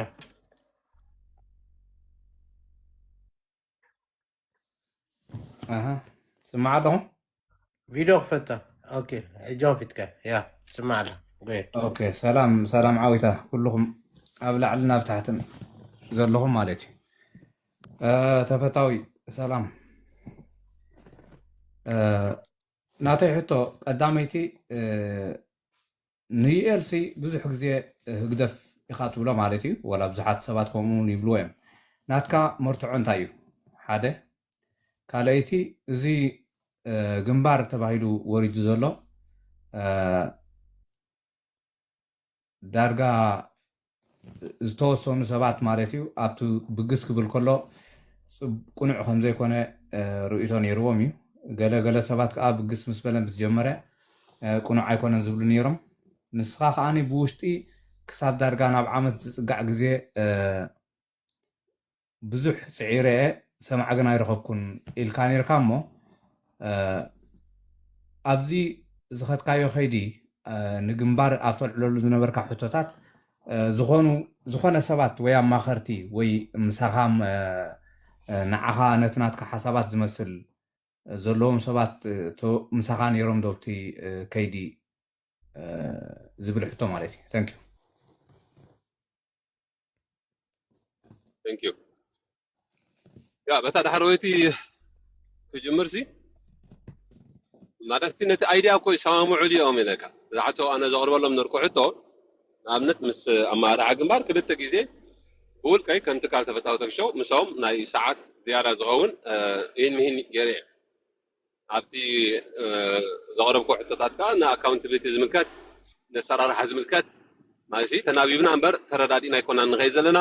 ምንባብ ደው ክብል ኣለዎ ብምርዳእ ምዝራም ክኾን ኣለዎ እዚ ተኣቲ ነይሩ ነዚ ከዓ መስኪሮሞ ሓቅኻ ምስ ዝተዓቐ ስራሕን ዝነበረና ኣጋጣሚታትን ኩሉ ምሳኻ ተናቢብና ኢና ክንከይድ ፀኒሕና ብልክዕ ግን በቃ ዓብ ሓገዝ ዓብዪ ነዚ ኣበርክቶ ጌርካ ኣለካ ነዚ ግንባር ሕጂ ግን ምሳኻ እንዳተዘራርብና ምኻድ እዩ ከድልየና እሞ ጉሩብ ገበረና ዝብል ዓንተ ይገልፆ ነይረ ምድጋም ከይከውን ይሰማምዑሉ ነይሮም እኮ በቃ ሕፅር ዝበለሲ ኩሎም ነቲ ሕቶይ ዝሰማምዑሉ እዩ ዋላ ሓደ ጥናዕ ሞ ተፊዕ ኣርጋ ሓንሳብ ሶሪ ሞ ኣታ ንባዕል ምፓፕ ሚት ጌርኩሞ ማታ ደቂ ዓበይቲ ኾንኩም ማታ ዋ ፃረፍ ዝነበረ ድሓን ክደፎ ኣነ ገይረ ኦኬ ሶሪ ኣገርካ ምፓፕ ይትፃረፍ ከብተካ ሙርሓን ኣይትፃረፍ ወላ ይትፃረፍ ምፓፕ ገብራይ ምስ ፓንዳ ስምምዕ ገይሮም ኢሉ ፅሒፉ ሓንሳብ ኖ እንድሕር ተፃሪፉ እስ ኦኬ ተፊዕ ዓርከይ ተቐላሳይ ስነ ምግባር የብሉን ተቐላሳይ ምዃን ዘይምዃን ኣይኮነ ስነ ምግባር ግን የብሉ ንፈልጦ ነጊሮኩም ያንን ተፈታዊ ተፀሪፍኩም ይትገብረኩም ተኻልእ ወላ ሓንቲ ወላ ዜሮ ተፃዋርነት እንድሕር ኣብዚ ሰብ ሓሳብ እንዳሃበ ከሎ ሓሳቦም ከም ድሌቶም ተደልዮም ብፅሑፍ ተደልዮም ደይቦም ክዛረቡ ክእሉ ክማጎቱ ክእሉ ዋላ ክሓቱ ክእሉ እዩ ነው ፀርፊ ግን ሓሳብ ኮይኑ ይፈልጥኒ ነዚ ወዲ ሰማዕ እንታይ ክትገብረ ውፅኢኻ ሕጂ ነዚ ወዲ ሰማዕ ፃረፍ እዩ ጎየድ ተፈታ ሞሃ ፌክ 20-30 ሰብ ሒዘ ፃረፉ ዘለዎ ጎየድ ሕጂ وبتر اللي لميدت لما قعدنا بتر يوم لميدهم بسواس بز حلفوا ببتر مقدر لميدهم أبز عند فريدم قدر سيا إلى مدون جنتاي مسنكا نبتا إنساها ما أخوينا نبتا قدامي تحطها من زمن لسجن بزعباية لانيرا يا خاطر بقير نجيرك كاي تزاري بولي مدواتي ويمكن معجي تزاري بولي تايو مجمريا كم مجمريا على 5 كم ناتو برون كون نقول سب كلير كون له مالته يلا بإثيوبيا مسكدة كم دعارة ساينا نوري نيرنا مسيل كاكوتيشن 10 شديشين إذا فلتوا بأكر أب جرمن كايزر سلاوترن زبال نايدم تاوما أخيبا نيرو أبو تراخنا لنا مجمرة كذا ما يهرو زي زغود زمرة كيدون كم سب ولا حنتي أبو كيدو تاوتو زك أو متاوما أي نبرنن ولا عن كابتكراي مسمسة بكا خبطن قدامت أبروفايل الشغل هو السريع ناتو بكا أبايت هذا نورسي تفيهم زبل ترايب حنقولنا نيرو هذا سببي وتطريق الله حقوس هاتفون مايت هذا المسح حتى دحري بروفايل كاجر كير لها سبحانه هو تعاسها رايفلت كايون قلا زبل بزح كابتوز نبرة عادي يمسأنا نيرو أنا زفلت خايف لك كي عبد الليل وا حراي كله سكفتات زفتر لي قريبك حتى وسينا مالتي دغنا مس يمانا مانكس تسالو سئلون نصر كغبر ليون حتى جميل ريهم يوم 4-5 ساعات زاكل مدبات زنبره او زربع بعيلو مالت شوانكس تسالو سلسي دكتور سابا سيلاتني بموبايل ايلو دكتور سابان غاشا غيرم سيا فصم اني سالكون موبايل يون ايسالوتن يغا الى مرتعو رغبنا له ካብ ሽዑ ዝጅምርቲ ምጥርጣር ቅድሚ ሕጂ እውን ካብ ኢትዮጵያ ተሰጊጉ ምንባሩ ባዕሉ ዝፈልጦ እዩ ምስግደፍ ስለያ ተጠርጢሩ ካብ ኢትዮጵያ ተሰጊጉ ግን ከም ዳብል ኤጀንት ጥቀምሉ ስለዝነበረ ምስ በዓል መስፍን ረኻብ ከም ዝነበረ ስጋዕ በዓል ጃፓን ከይዱ ከዓ ኣብዚ ድሒሩ ዝወፀ ሰነዳት ኣሎ ማለት እዩ ሕጂ ኣብዚ ድሒሩ ዝወፀ ሰነዳት ግን ሚኒስተር ናይ ኢትዮጵያ ሚኒስተር ዋላ ግደፎም እቲ ዶኩመንት ኣነ ዘምፃእኽዎ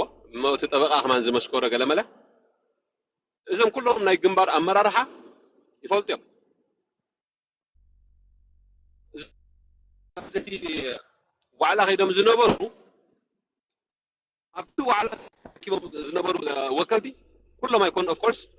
ግን አንቶሚ ማሽ ማጠቅስ ነይረ ከም በዓል ሃፍትና እቲ ናይ ኣሜሪካ ወኪል ከም በዓል ሓውና መሓሪ ናይ ዓዲ እንግሊዝ ወኪል ካልኦት እውን ዘለይዎ ኣብ ዝነበረ ርክብ ነጊርዎም እዩ እቲ ሚኒስተር ጻዕዳ ብጻዕዳ ነጊርዎም እዩ ዋላ በዓል ኪሮስ ክምስክሮ ዝኽእል እዩ ዋላ በዓል ውፊቅ ክምስክሮ ዝኽእል እዩ ንኤርትራ ክጥርዝዎ ከም ዝሓሰቡ ኩሉ ከም ዝረኸብሉ ግን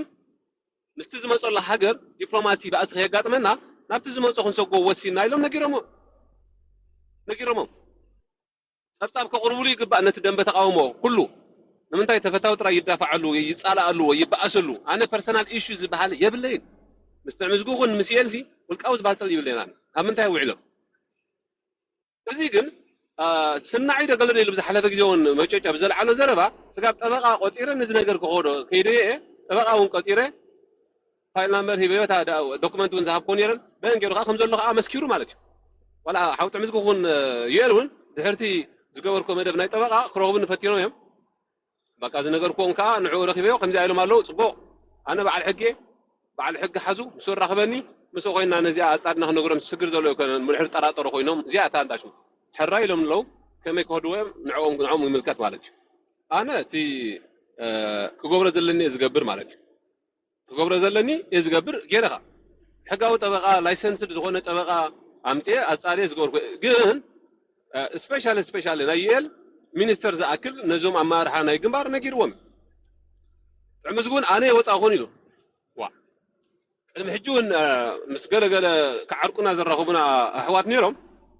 ወርሒ 4 ክኸይድ እየ ንኢትዮጵያ እሞ የቕሬታ ተሓትት ተኻኢልኒ ኪድ ሕራ ኢለዮ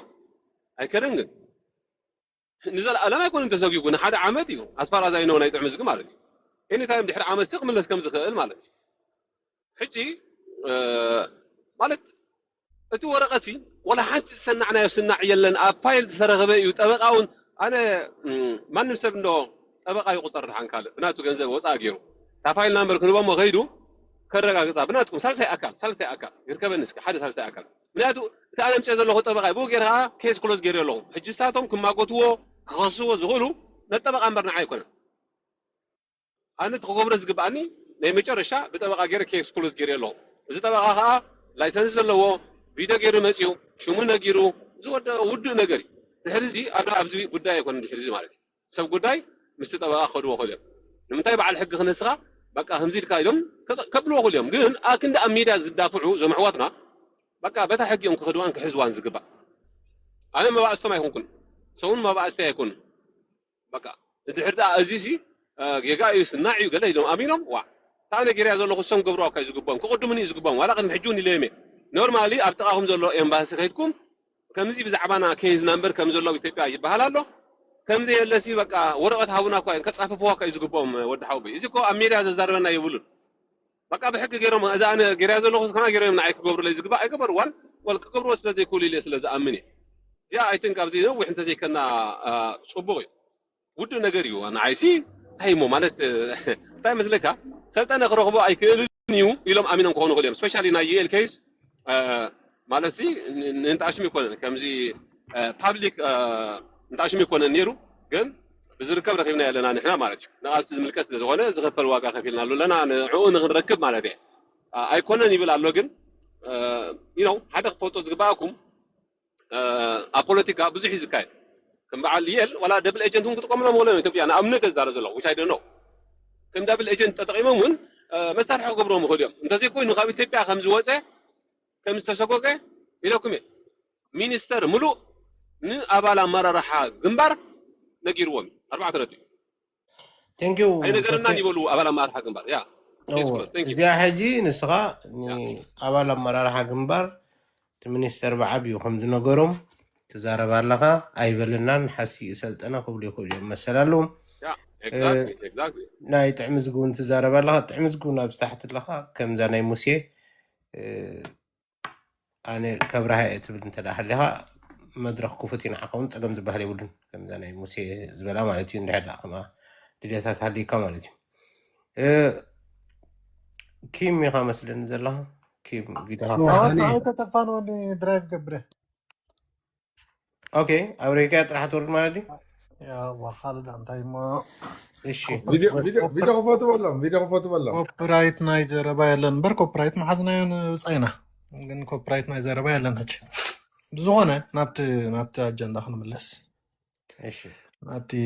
ዝተባህለ ብዛዕባ ገንዘብ ዝምልከት ናብኡ ክንምለስ ተቐንዲ ክኸውን ዝግብኦ ተሓቅነት ተዝህልዎ ወይ ከዓ ፖለቲካዊ ቅንፀላታት ክገብር እንተዘይደሊ ነቶም ኣብ ሊስታ ሙሉእ ዝነበርና ልዕሊ ክንደይ ሰባት ኢና ነርና ልዕሊ 14 ሰብ ካብ ኩሉ ሃገራት ንኩሎም ኣምፂካ ንዑ ተባሂሉ ፀብፃብ ክሕተት ይግባእ ነይሩ እሱ ይተገብረን ሙሴ ዝተመርፀሉ መንገዲ እንታይ እዩ ንዑ ዝምልከት ኮይኑ ንሱ ከም ዘለዎ ካልኣይ ኣብዚ ዓዲ እዚ ግንባርን ግሎባልን ኢሉ ዕግርግር ምስ ተፈጥረ ኣጋጣሚ ተቆፃፃሪት ናይ ብርጌድ ንሓመዱ ተቆፃፃሪት ስለ ዝነበረትና ኣብቶም ተቆፃፃሪት ከዓ ናይ ክልቲኡ ወገን ብግንባር ወገን